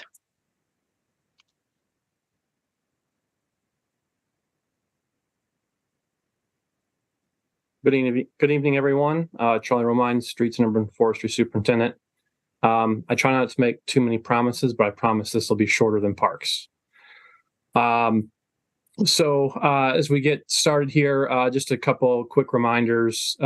Two of the big chunks of my capital budget, the capital equipment, that largely sits in Mahant's fleet budget for all of our equipment replacements. So that's where that sits. And then also our facilities needs sit with Brian Cooper and the engineering facilities budget. So for an agency our size, our capital budget is mostly pretty straightforward.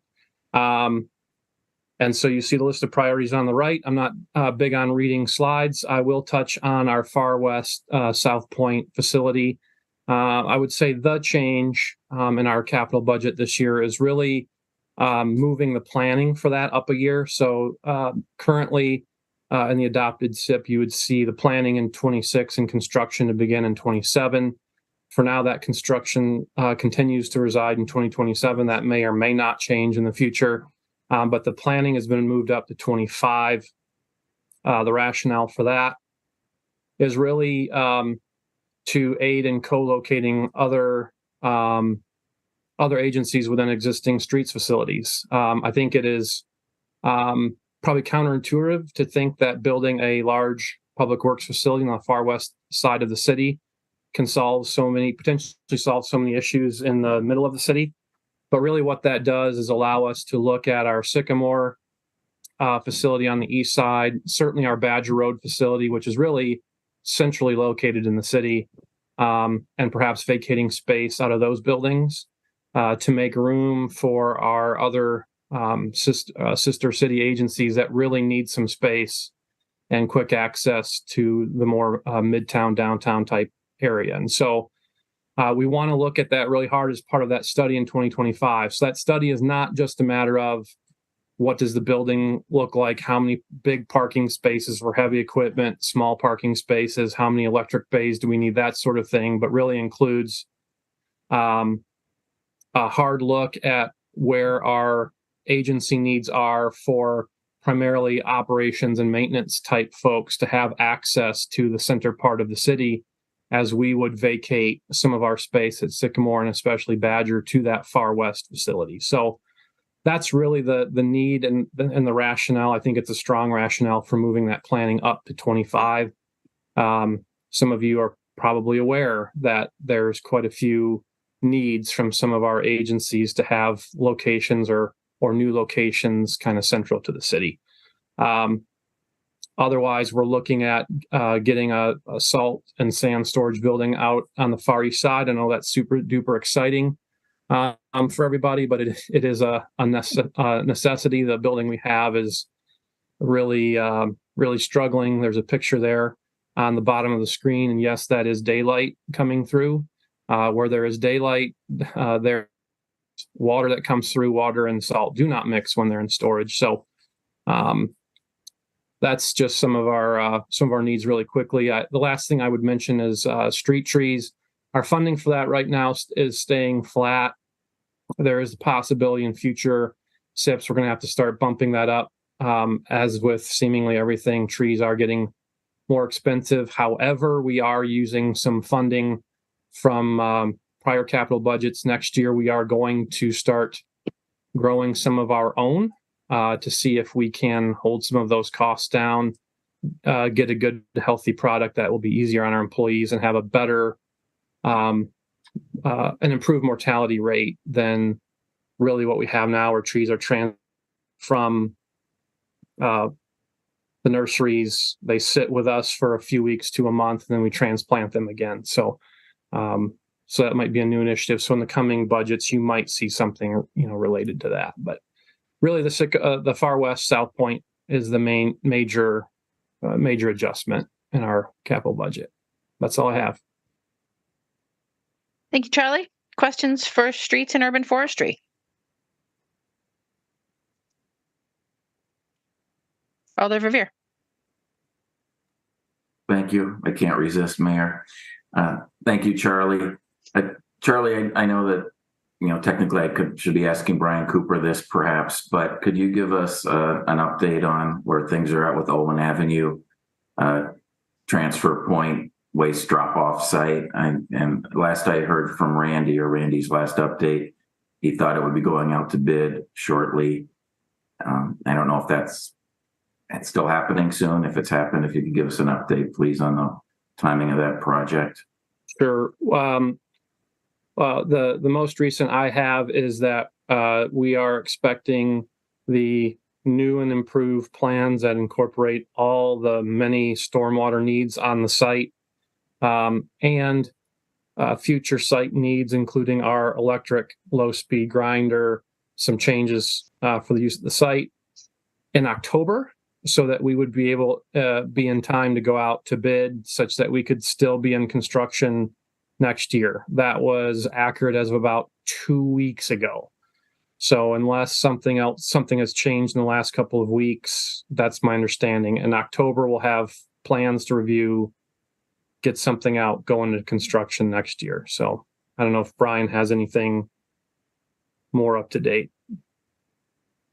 I agree with what you said, Charlie. Love to hear it. Thank you. So it's completely on schedule for the most part. It is completely on the delayed schedule, yes. How dare you? Thanks, Brian. I'll have more fun with you later when we get to your presentation. Anyway, one last quick thing for you. Thank you, Brian, for turning your camera on and chiming in. Charlie, could you just explain the movement away from utilizing TIF proceeds for street trees? Is it that the reality that it wasn't worth all the hassle of getting that out, handfuls of thousands of dollars that we started many years ago?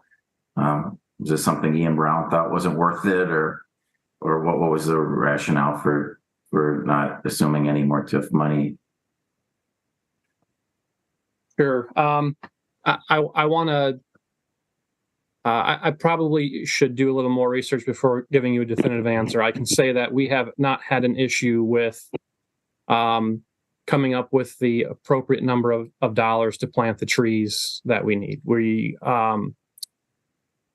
That just has not been an issue. We've also, there's been years where we have not been able to plant the trees for the dollars we have, as you're aware, and we have been expending through previously approved capital dollars, and we are almost caught up. So we are trying generally not to tie up any dollars that are going to get out ahead of the work that we can actually do with the staffing and the number of priorities that we have. And so in a general answer, that's the direction we've taken. I appreciate that. So when you prefaced your remarks by saying kind of let me check, or do you think there is some your colleagues to ask? And so I've given Ian, I've given general direction to Ian and Craig, and in this regard over the last 4 months in Ian's case, about 16 months or so in Craig's, and I don't want to speak completely out of school because I have given general direction. We have not had specific conversations about exact dollar amounts and how much they have and haven't changed. But I do know that we are spending down old capital dollars to plant trees. And I have, again, provided the direction. We don't need to be tying up dollars we can't spend appropriately out of some fear that we can't get money for planting trees. So, we would reserve the right, to dip back into old funding sources if at some point in the future we need them, but we don't need them currently. So rather than tie them up, it just doesn't make sense to do that. So we have the funding we need currently to be able to plant, the 2,500 to 3,000 trees a year we put in the ground during non-EAB time. So I understand. Thanks very much, Charlie. Thank you, Mayor. Thank you, Alder. No other alders with questions. Anything else for streets and urban forestry? If not, thank you, Charlie. Thank you all. And we'll go to the water utility. Thank you, Mayor, and good evening, everyone. Krishna Kumar, General Manager, Madison Water Utility. I have the pleasure of presenting the 2024 capital budget request to you. But before I get in, I want to recognize 2 or 3 staff members here this evening with me, Pete Holmgren, January Wang, and Christine Jabez, who actually worked on putting this together. So I want to recognize them. With that, I will start with the 6-year capital budget request in front of you, or at least 6-year forward-looking capital improvement plan for a total of about $140 million. And as all of you know, our 3 main buckets are water main replacement programs, which is at about $87 million, major facilities at $37, and facility fleet improvements at about $15 million. The interesting dynamics for the water is how do we line up the resources to pull this off? Because the mayor is refusing to give any general fund monies to us. So short of that, the first component is expense depreciation, which is a new concept for Madison Water Utility. And I think we are the 4th city in Wisconsin to get that approval from PSC. It merely means a portion of our current rate base is dedicated for replacing water main programs. So over the next 6 years, we anticipate receiving $60 million through that funding source. And of course, there's an operational fund surplus of about $56 million over the next 6 years, which will also fund capital projects. And we are planning to get about $20 million from the Safe Drinking Water Loan Program, which has a very attractive interest rate currently of about 2.1%. And we are also hoping to get, we'll talk more in the next slide, some bipartisan infrastructure law grant funding of about $3.6 million, which we may not have to repay back to the state if that comes through. So that's the overall summary of the 6-year journey. Next slide, please, Christine. Now zooming into our request for next year, 2024, for a total of about $17.4 million. As I mentioned earlier, water main replacement programs comprises of about $6.3 million. And the most attractive project for 2024 is the Well 15 PFAS treatment facility. If everything goes well, we should be able to award the contract for that facility, which is, again, I think probably the biggest municipal PFAS treatment facility in Wisconsin at the moment, for about $5.1 million. So it is for that project, we are hoping half of it to be part of a principal forgiveness program from the state. So half of it will be a soft interest loan, half will be considered principal forgiveness, if that all pans out. And facility improvements of about $2.2 million, vehicles and equipment at $1 million, and miscellaneous programs, meters, hydrant, valves, etc., at $2.8, for a grand total of $17.4 million. And just to give you a basic overview of the funding dynamics. So in 2022, we went through a lot of programs that we ended with $6.4 million in the fund balance, which was the beginning funding for us in 2023. We were able to generate about $10 million from operational surplus in 2023. And expense depreciation will account for $4.2 million in 23, and our estimated capital expenditures are at $20 million. So that was, if all the projects get done, 2023 is a fairly big year for water. So we would have consumed all but $500,000 of the $6.4 million with which we started. That was the whole plan. And for 24, we are starting with that $500,000 in the fund balance. And we will get 5.1 for the Well 15 PFAS treatment from the Safe Drinking Water Loan Program. We are also planning to work with Dave's office to get a revenue GO bond for $7.3 million. And expense depreciation for a full year would be at $5 million. And our planned expenditures at 17.4. And magically, we will end up, hopefully, with the same $500,000 that we began the year with. I think I have one more slide, Christine. So this is a graphical rendition of where all the projects would be done in 24. Pete Holmgren is on the line if you have specific questions on any of the projects. Otherwise, that would be my presentation. Thank you, Krishna. Questions for water? Alder Rummel. Hi, thank you, Christian, and thanks, Mayor. It's no longer in my district, but there's people that have been tracking the filter that used to be in the SIP for well 8 for the manganese and iron, and a quick skim just now, I don't see it anywhere. What is the status of that well and the filter? Well, 8, Pete, do you want to briefly start the conversation? Yeah, I can. So well 8 has always been a seasonal well at best, first and foremost, for quite a while now.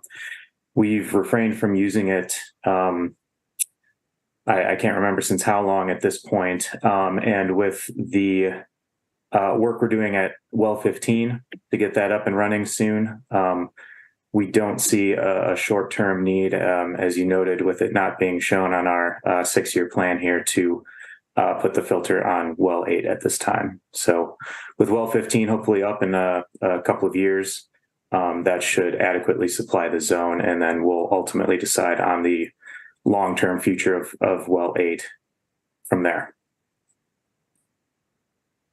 I mean, it seems to me there was the East Side study, and it's indicated that the well, even though it was seasonal, was required for, our capacity. Do you think that's changed? Pete, can I take off from there? I couldn't even track when Alder asked that question. Thank you for getting my thoughts lined up. The larger answer to your question, Alder, is at some point we may not need 8. We haven't come to that decision. Several other things have happened in the last 5 years in terms of moving water from one region to the other. So it would be in our interest, especially as Pete mentioned, if 15 comes online, we may not need to rely on 8. That determination has not been made. At some point we will. And just one more clarifying question. You haven't used 8 seasonally then for the last few years? Pete, what's the frequency of our usage?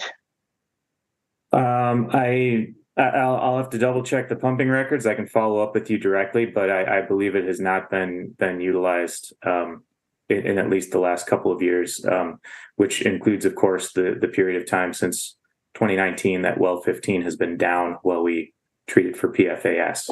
Right. And I do want to say I really appreciate that filter for PFAS is finally coming online. Thank you. I'm done. Thank you, Alder.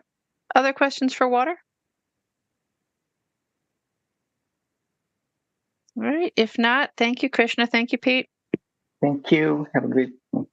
So we're on to our last section, which is engineering. We'll start with engineering bike ped.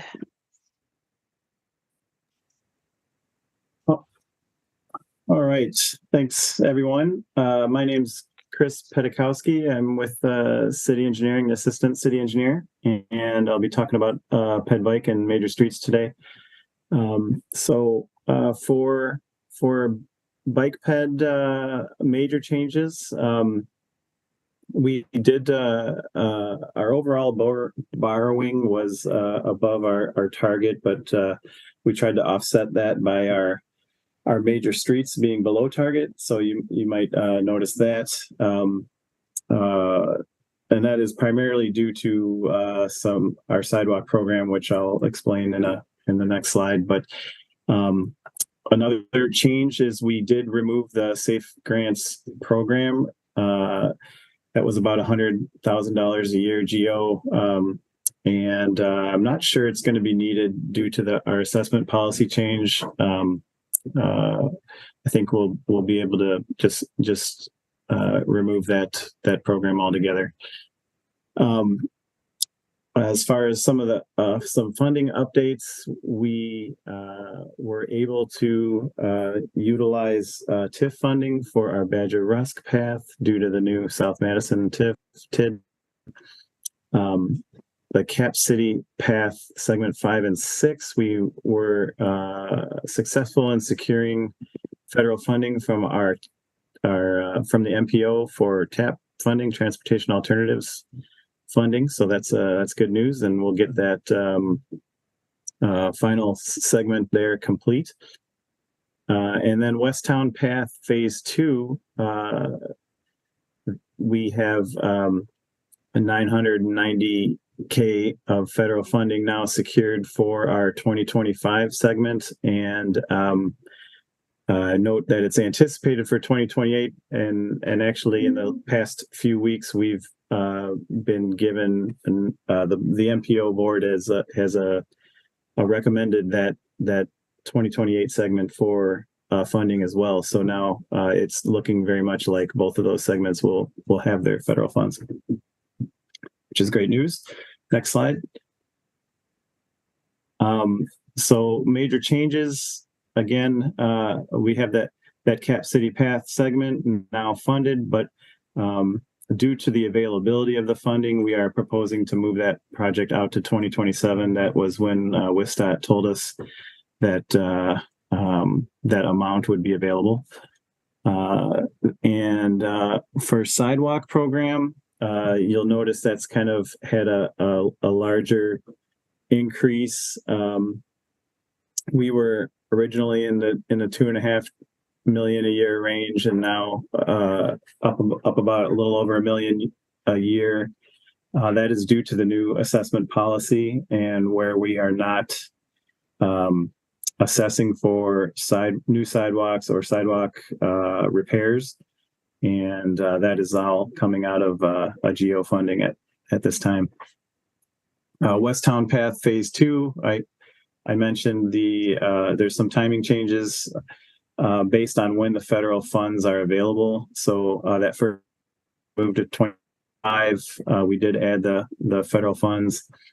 The second phase, we increased the estimate a little bit, and then were able to secure those federal funds just recently.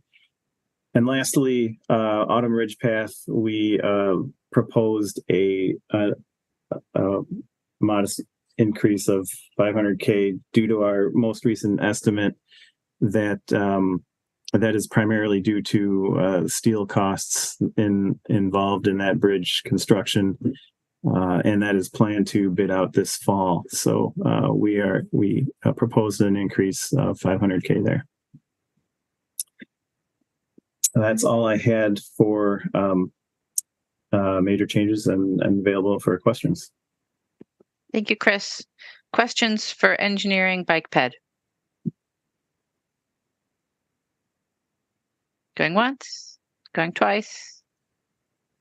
Moving on then to engineering facilities. We'll give Chris a break for a minute. Brian, you've been popular tonight already. Good evening, Mayor. Good evening, folks. Okay, so I think I have 2 slides here. I'll just start by saying, well, I should introduce myself. Brian Cooper. I work in engineering and the facilities group. I'm the supervisor for that group. We have in our budget request 13 separate programs. I think just to try to summarize them, we divide them into 4 buckets. 9 of those 13 would what I would consider facilities improvements, which would be annual improvements and or maintenance to facilities, and that generally falls under the heading of replacing mechanical, electrical, plumbing, fire protection, roofing, and maybe some site type improvements, and then every now and then some interior improvements.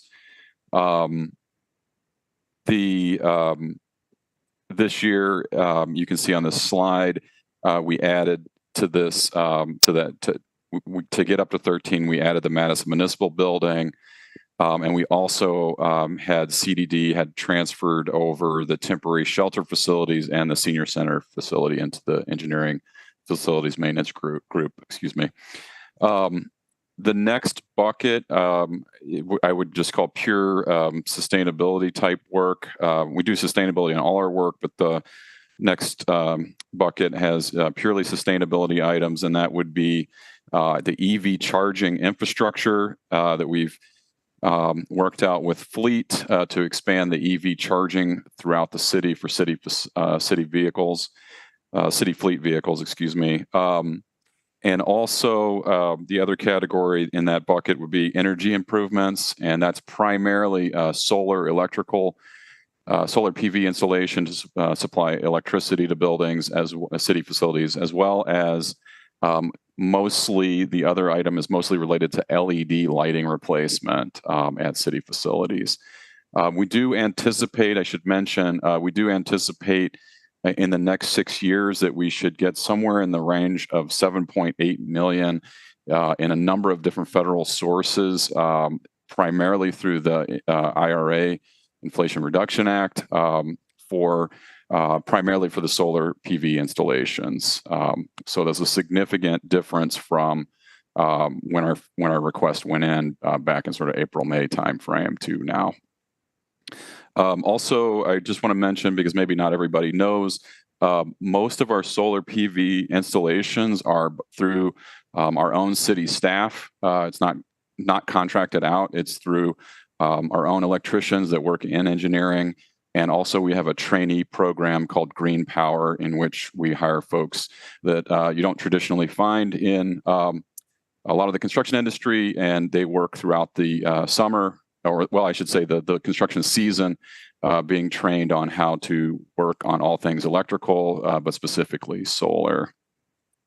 The third bucket is the CCB, and maybe you can go to the next slide, Christine, is, I don't think it's in here, but the CCB office remodels. That is also considered a program, but it's really some major projects. So in 2024, we're intending to do continue the program and complete the Department of Civil Rights offices, which will take the place in a remodeled space where the Parks Department just departed on level 1 of CCB. And then we have level 4 and level 5 remodels scheduled out in 27 and 28. And then I guess the fourth bucket we have is kind of a small bucket, which is called our efforts on planning around Horizon List projects. So I think the two slides sort of represented everything I just, in maybe shorter form of what I just verbalized there.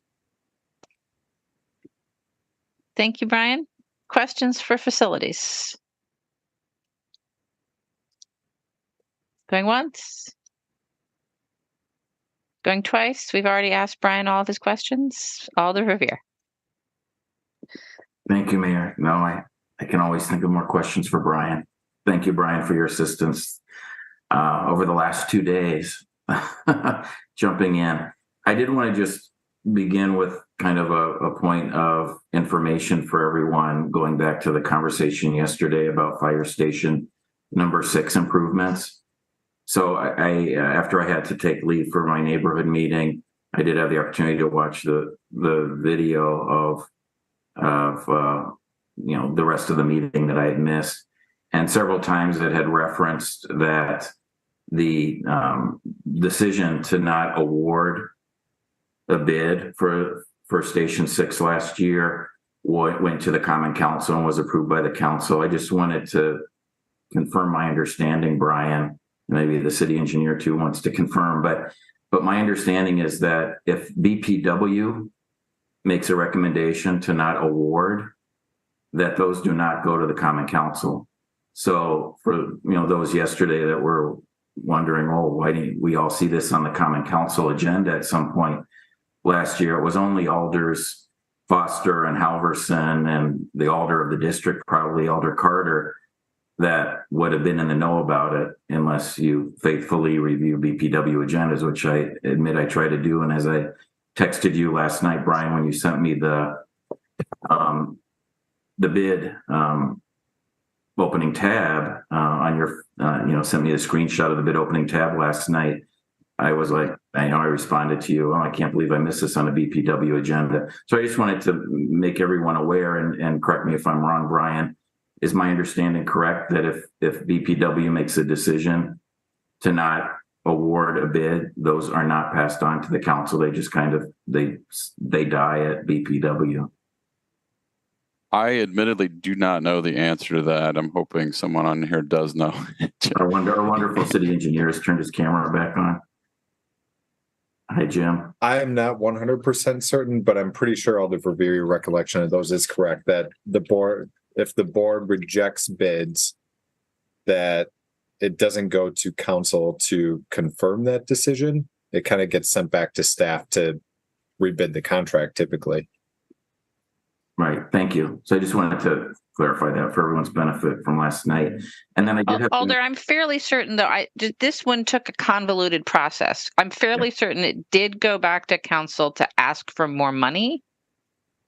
At some point, I think we went several rounds on this one at council. I definitely, thank you, Mayor. I appreciate that. Yes, we definitely, you can find easily in Legistar a couple of resolutions from Brian's group requesting budget amendments, both to expand the scope when fire asked for a double company on Badger Road, and then also to amend our agreement with OPN Architects to increase their design services budget to, I think, over $300,000, if I remember correctly.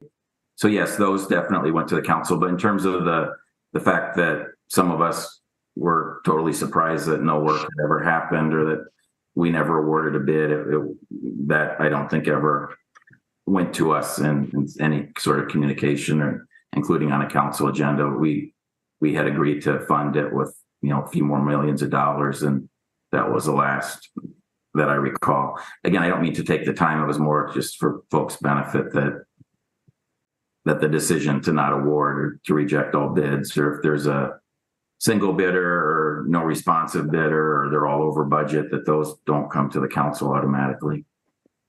I did have a question, and thank you, Mayor. I did have a question for you, Brian, though, to close the loop on Station 6. Since I mentioned our friends on Broome Street at OPN, do you think that the design work that OPN Architects already did for us for the Station 6 remodel can be used in terms of the programming for the brand new Station 6? Or do you think that their work was really almost all custom to the existing structure, and we won't be able to use any of that work for the new building program? Oh, well, I think, well, certainly the program, and I don't want to oversimplify anything ever, but the fire station really have similar ingredients, you know, programmatic from one facility to the next. Of course, we try to, you know, it seems like we try to improve each time, you know, there's a new facility, but certainly the programmatically, and even a lot of the design ideas that were approached on that project, I think are very transferable to any new facility, for that matter. The thing about Fire Station 6, it was pretty unique. It is pretty unique in their collection of buildings, and the fact that it's multi-story, and then it also has kind of some unique level changes even beyond just the first floor and a second floor that are something we would never repeat, I guess, in a new fire station if we could avoid it. It offers up some complexities to the way they operate that I think the fire department would suggest they would like to avoid going forward. Mm-hmm. So it really would be a blank slate with a brand new building in terms of design. In terms of design, yes, it would very, very much so. But in terms of program, I think you're going to see almost the exact same type of program that we would see at fire. I believe they're going to want, the fire department will like to see that, and then just the way that, and we're seeing this in many different areas of the city, but just when it comes to using a restroom or using a shower, making those more individualized instead of group restrooms. That'll be something we'll see. The dormitories being more individualized as well,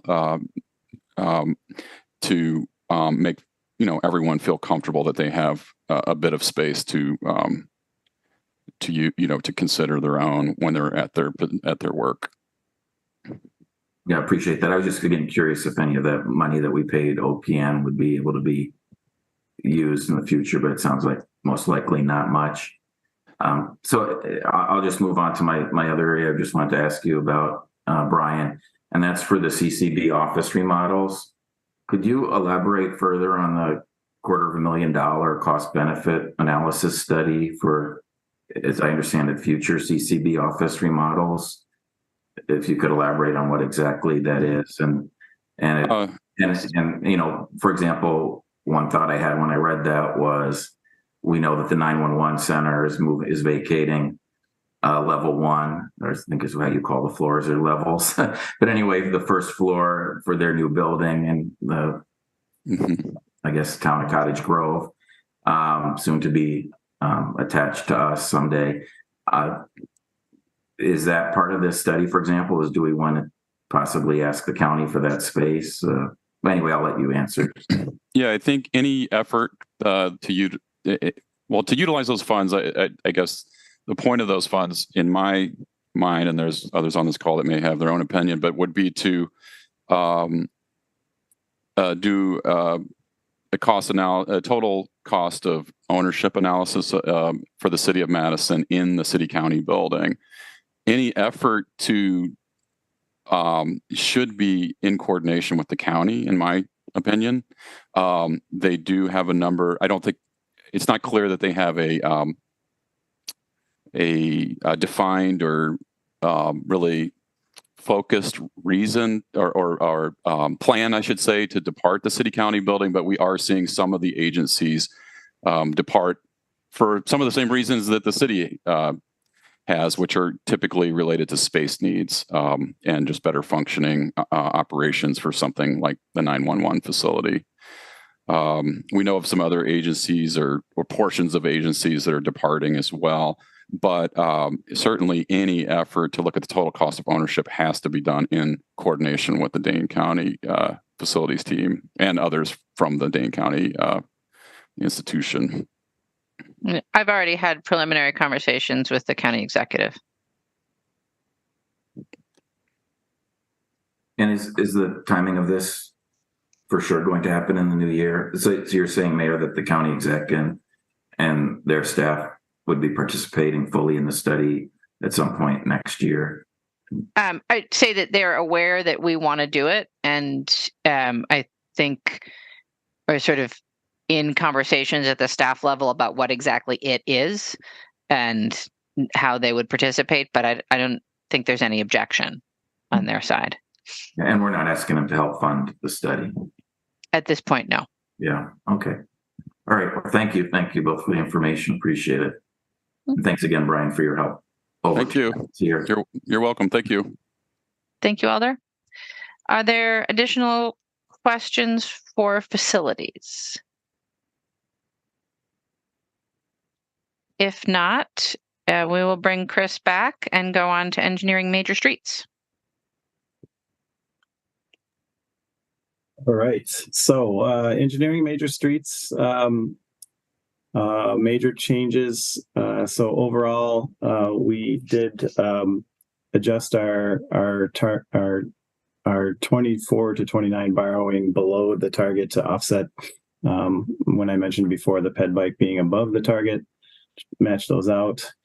We do have a new project request, Milwaukee Street extension, which would extend Milwaukee Street from its current eastern end up underneath I-94 and up to County T.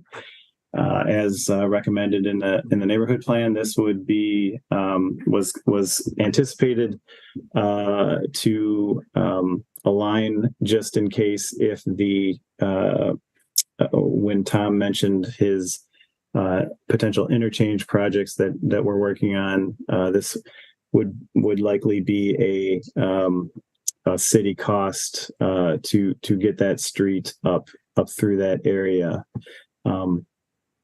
I would mention that even if an interchange does not happen, this is a great extension for connectivity on the east side. So, possibly, it certainly wouldn't have to happen that year. but is still kind of a good idea without and in the neighborhood plan, even without an interchange, if that doesn't happen. Another change was we used to have two projects called Outer Capitol Loop Southeast and Wilson Street, and we are proposing to merge those two, and it's just one project called Wilson and Doty. Our engineer Fadi's already been kind of starting to work on that, and we've already got a great corridor study plan approved by the Transportation Commission. So we're excited to work on that project, and decided to put them together and have better project coordination between the two, and hopefully some bid savings. We are proposing the TIF borrowing on that one, since there's a new district in that area, as opposed to just general fund GO borrowing. Next slide. So some major changes in timeline or costs. John Nolan Drive's kind of been a fluid project over the past couple of years. We are still, as I mentioned before, cranking on the causeway design and the bridges and North Shore. We did successfully add Broome Street to the project with Federal Highways and WISDOT, so that's good news. So that would be in the first project as proposed, starting in 2025. We did propose moving that project a year sooner due to the fact of the bill funding from the White House has a requirement to get that bid as soon as possible. So we are proposing construction as in spring of 2025 there for that first phase. And another change in the budget is we had the phase 2 piece from so phase 1 is now from Broome Street to Lakeside. Phase 2 was from Lakeside to Olin, and that has now been in the past few weeks, we've learned that has gotten federally funded, and we are showing it right now in 2027 in the budget, in the proposed budget. And then we added the final third section from Olin to the Beltline joint project with the county, coordinated with them in 2029. So and hope to anticipate federal funding on that section. So those are a lot of changes in this on this project. We did propose utilizing some of the two TIF districts. So on the Broome Street area, that is within a half mile of the I believe it's number 45 TIF district. So we are proposing some TIF borrowing from that one, and then as well the third phase down by the Beltline is within the half mile of the South Madison.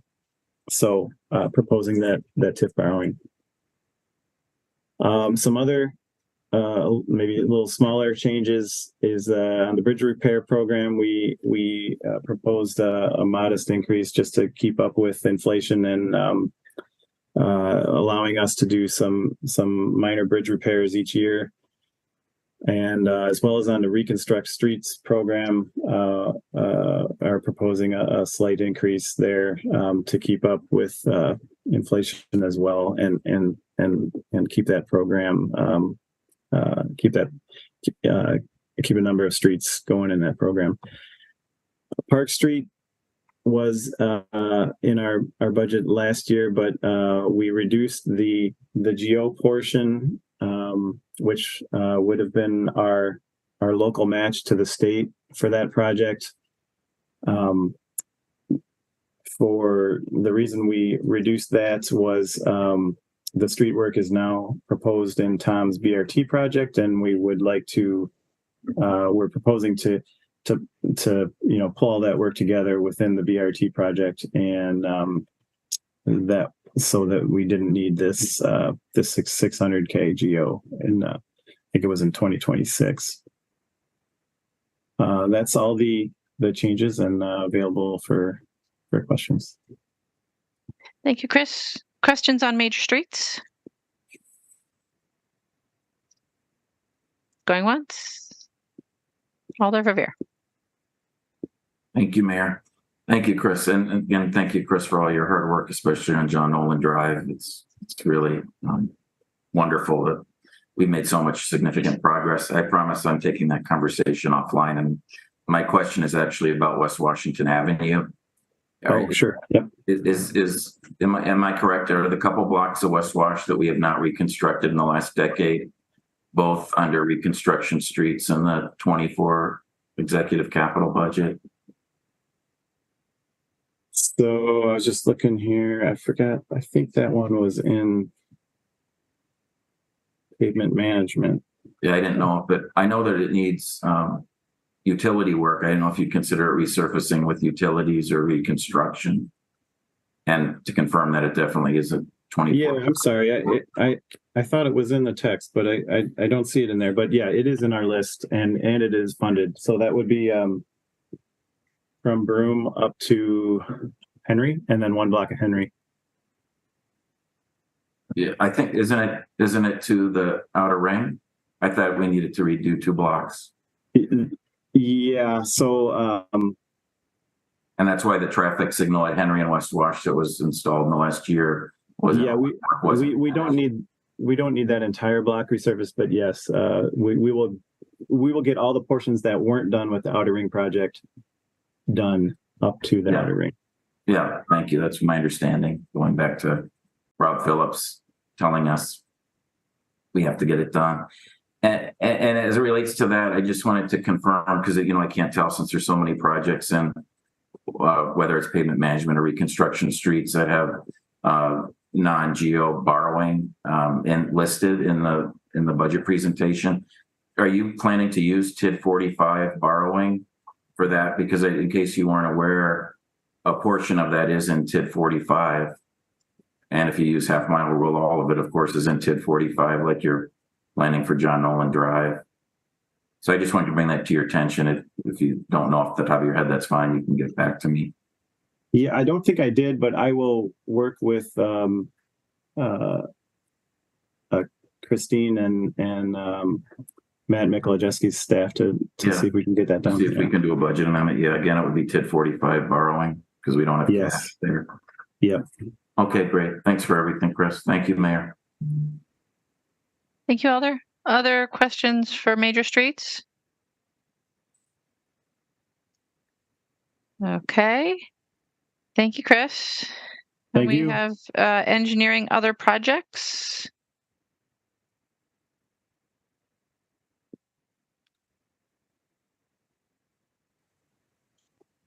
Good evening, everybody.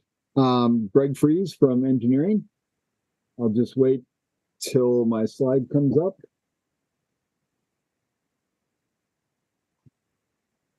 There we go.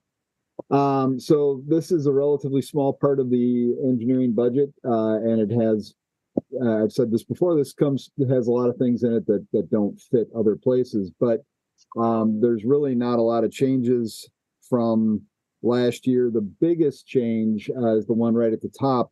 We actually even changed the name in the budget to be more descriptive.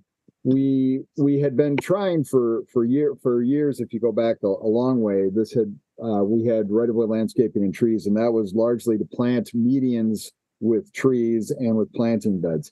Probably about 6 years ago, we stopped doing that because it was increasing our workload and also increasing our operating budget because we would hire contractors to then maintain these. And through the pandemic, we couldn't even hire contractors to do it because nobody was willing to do that work.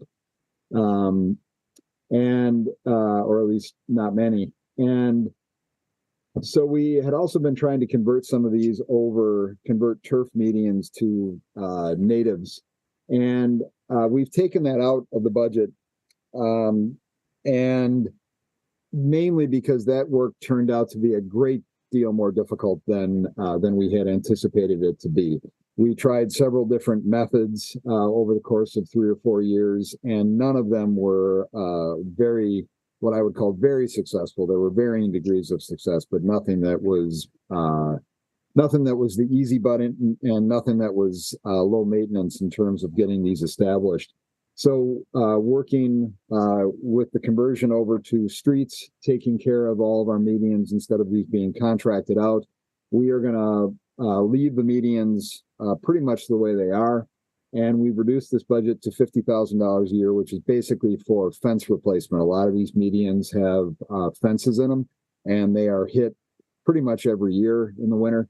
And so we have to do fence repairs and replacements every year. So that $50,000 is basically a placeholder for us to buy and install new sections of fence.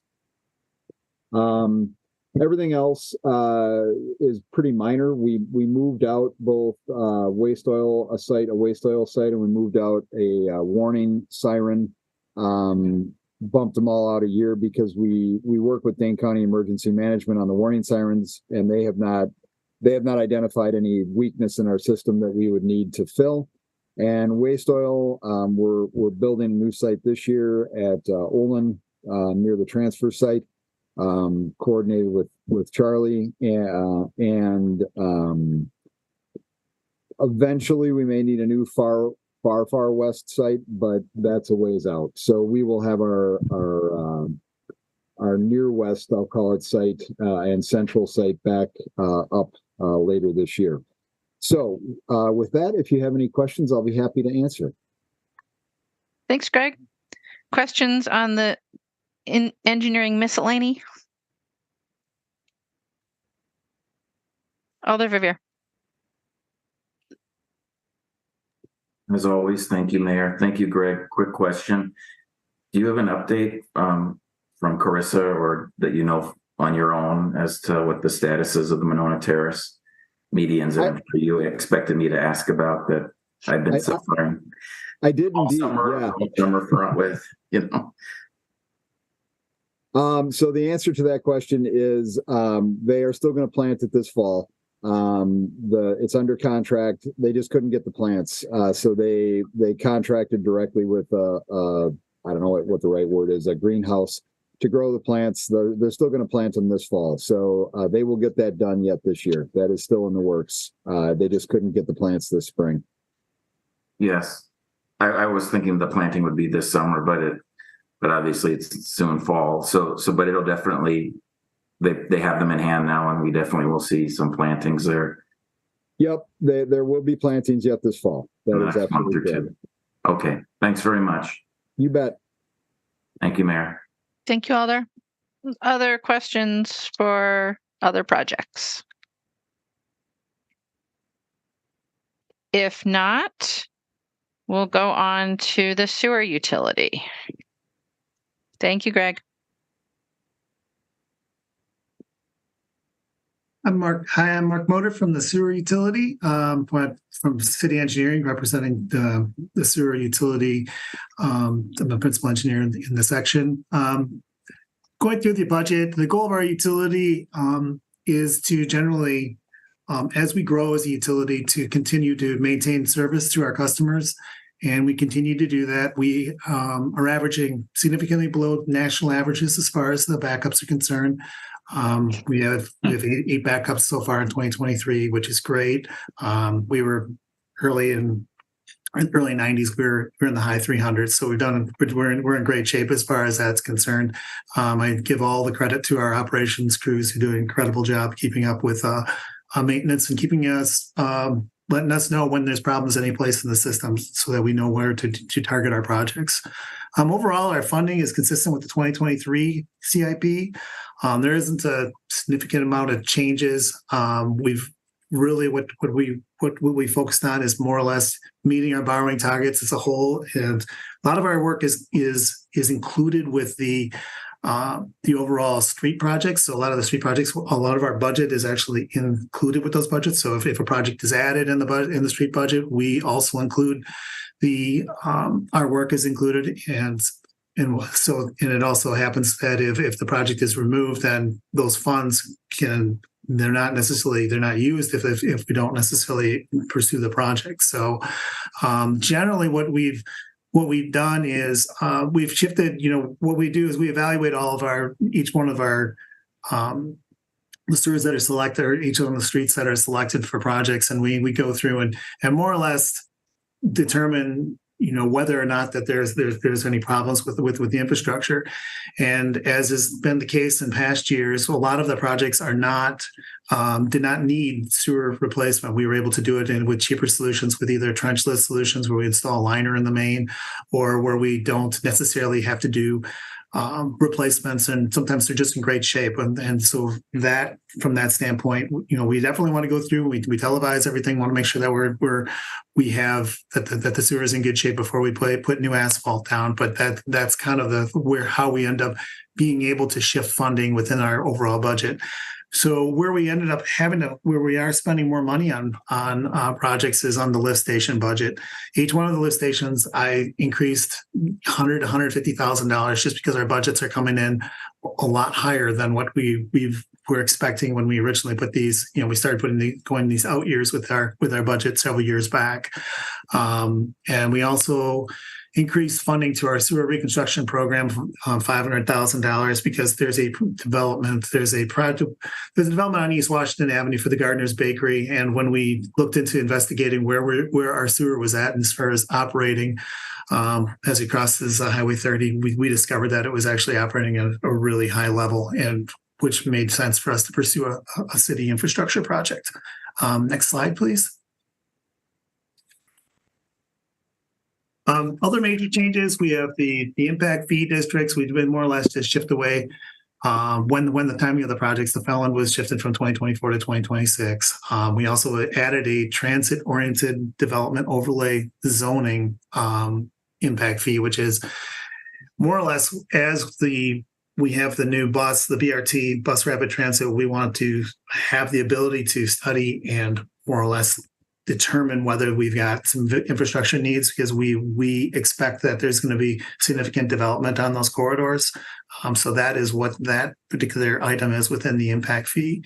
The utility materials handling site, construction has been delayed. We're still in the process of acquiring the property. Other than other changes that are within the budget is with the lift stations, with that one of the lift stations that we took over from the town of Madison, when town of Madison became part of the city of Madison and city of Fitchburg, serves both Madison and Fitchburg. So we will cost share on that replacement of that lift station. It's the Badger lift station on Knob Road. And then in terms of pavement management, we added money from TIF. This is more or less triggered by development. We have some infrastructure problems related to when we put up the new parking ramp, or replace the parking ramp with a development. The sewer on Lake Street needs to be upgraded, and the sewer on Dayton Street also needs to be upgraded. And finally, there's $300,000 in TIF that's going to be used for the Gardner's Bakery, not for the portion of that project I mentioned previously. This is another project that's along East Wash corridor, because the projects, the believe it or not, a bakery to several hundred apartments results in a significant increase of wastewater flow, and as a result we needed a split flow for the development, and also had to do infrastructure improvements in both directions. I hope that answers some of your questions. Does anyone have any questions? Then feel free to ask. Thanks, Mark. Questions for the sewer utility? Alder Rommel? Thanks, Mayor. Hi, Mark. Can you tell me more of what it means about the transit overlay zoning and impact fees? It's kind of a new a new idea to me. So help me understand what's proposed and how it will work. Well, I believe that the intent with our impact fee is to more or less have the ability to have money for projects pertaining to if we have improvements along those corridors, that we would be able to, if we discover that we have an infrastructure deficiency, that we'll have the ability to fund a project that we can move forward with doing the improvements. In terms of where exactly, there's a number of corridors that are being improved with the BRT, and that with this we place this as an out project based on the basically planning that there would be potential for redevelopment that's going to happen on those corridors. So when you say money for projects, that means our public projects or only we're like improving a section of pipe? Like what kind of projects are eligible for this? They would all be sanitary sewer infrastructure projects. This would not be for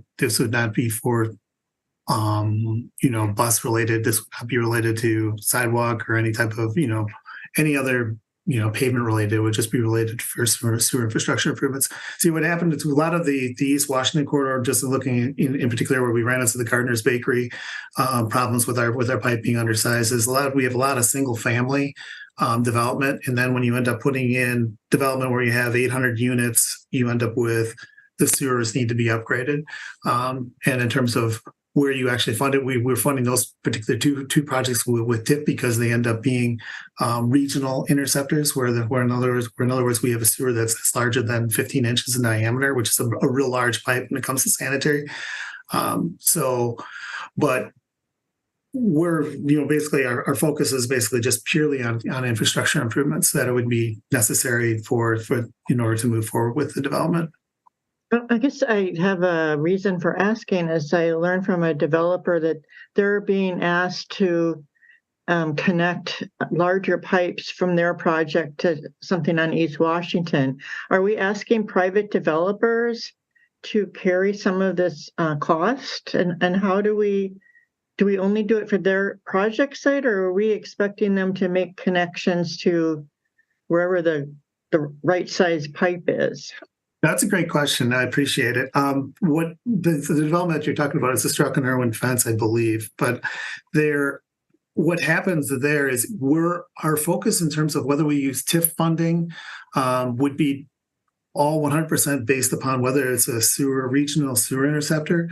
That particular main is not large enough. It's still it's a 12-inch. Once you get up to larger than 15-inch, that would be considered a regional sewer improvement. And so that is when when we end up using, potentially where the city is going to continue, contribute to either through with TIF funding potentially, or with this other in the future with this impact fee. But in the meantime, a developer would have to pay. I mean, just to make these connections beyond their site. Well, right. I would like to learn more about this. I'll take that offline. Thank you. No, I'm more than happy. Anytime you'd like to speak to me about it. We end up doing this quite a bit, actually, like in the campus area, where you end up putting in a couple blocks of sewer just in order to facilitate and provide the capacity needs for the development.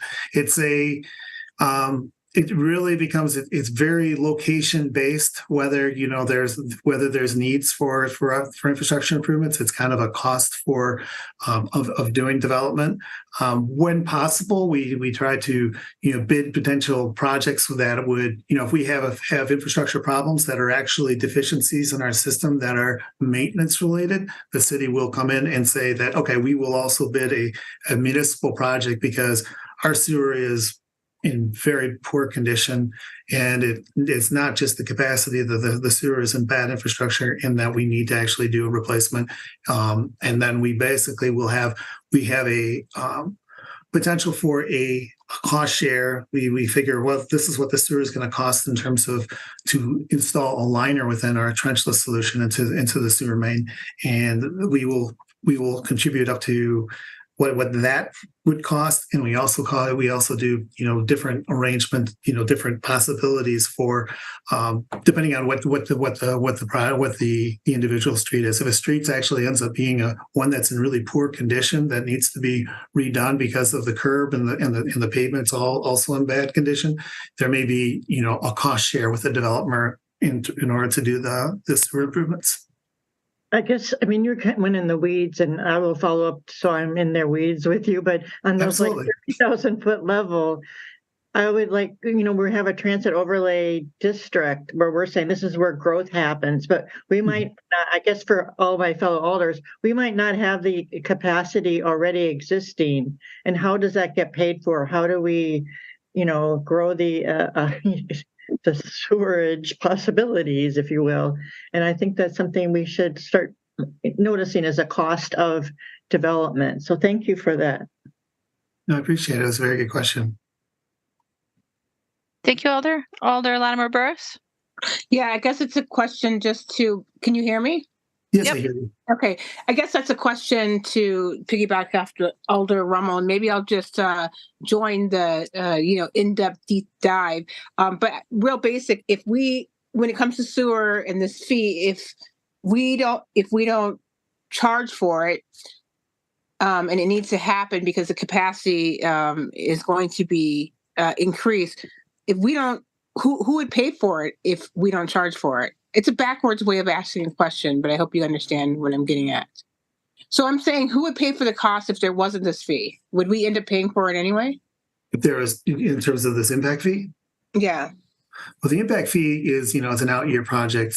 That would be, and it would be the responsibility of other pending developments to pay for the improvements for that. That would be the intent of it. It would not be, if you have an individual home that's on one of these corridors, you're not going to be responsible for paying for infrastructure improvements for a private development that's in the near vicinity. That is not the intent of the impact fee. The intent of the impact fee would be to allow for other, in other words, basically cost share with other potential developments that are also pending in the area.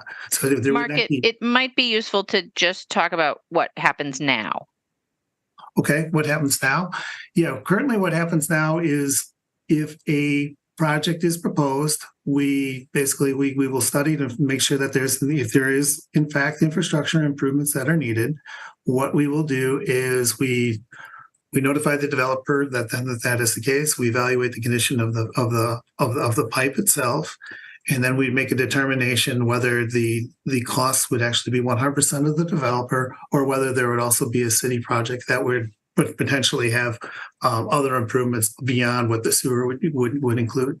And then the size of the pipe would potentially allow for, and the type of material that the pipe is would determine whether there is additional cost share with the developer.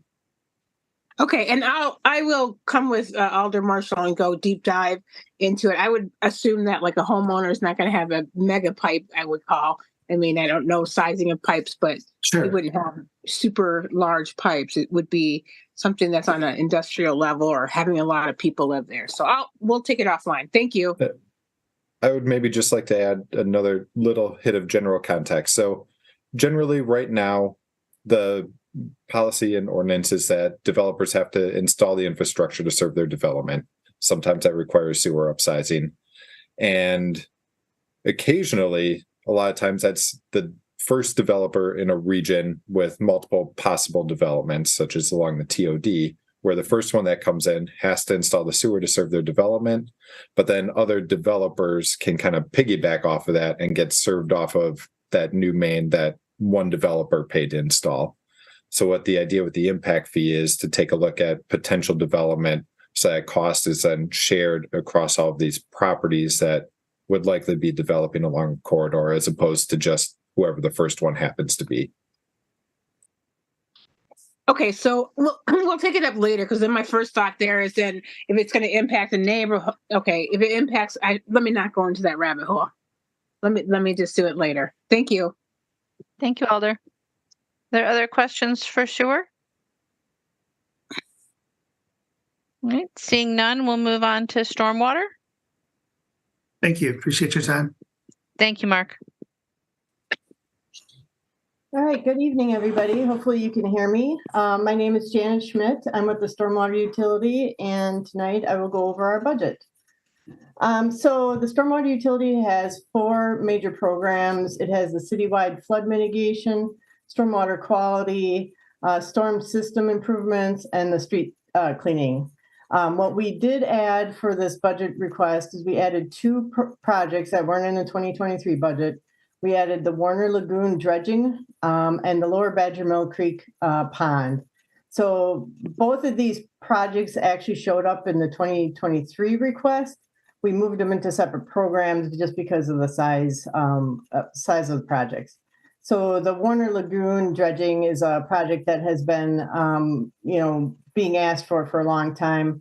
It's fairly expensive to be housed in the stormwater quality program. So that's probably going to be about a $4.5 million project. We're hoping to get some state grant opportunities, and there's a fundraising group that's trying to kick off some funds to raise funds for the project. Initially in the 2023 budget, we anticipated getting more grant funding. That does not look to be the case after we looked into it further. So for that reason, we moved it over into a separate project.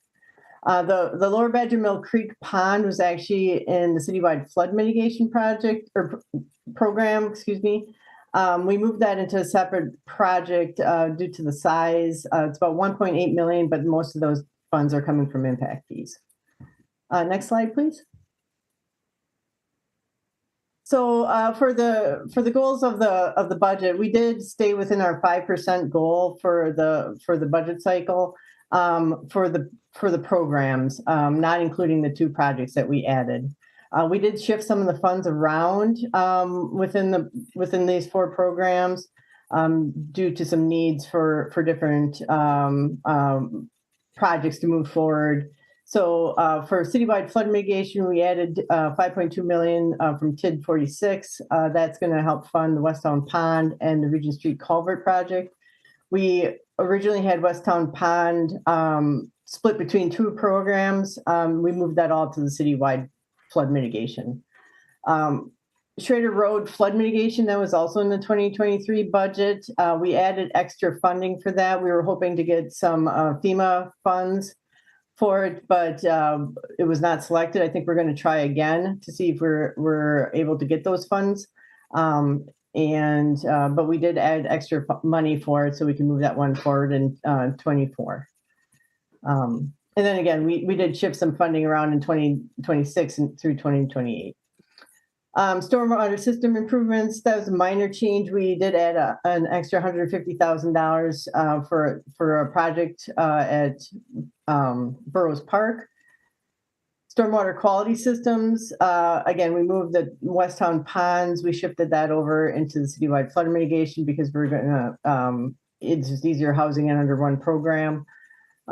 We had some unallocated pond projects. We usually have a couple unallocated projects out there, and then we, until we know what we want to actually do.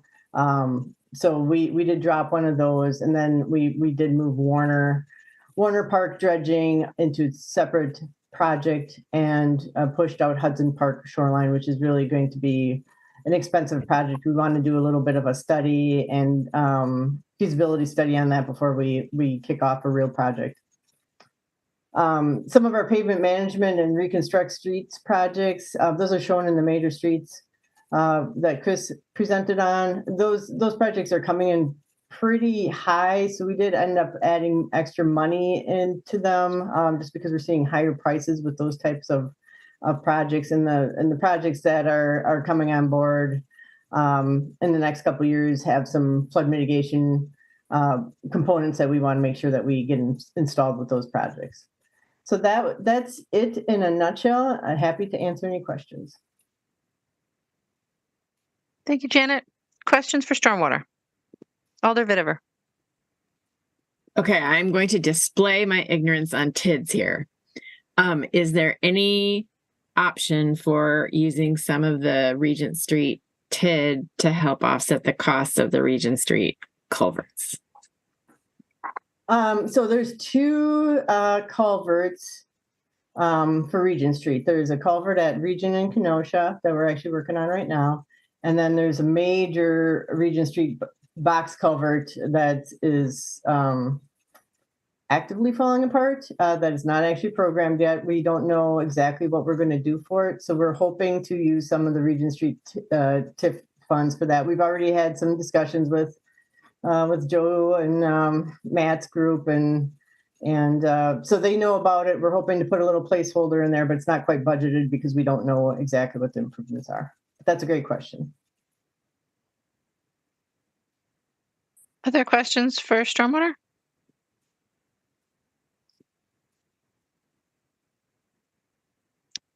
If not, that's the list. So, yay, us.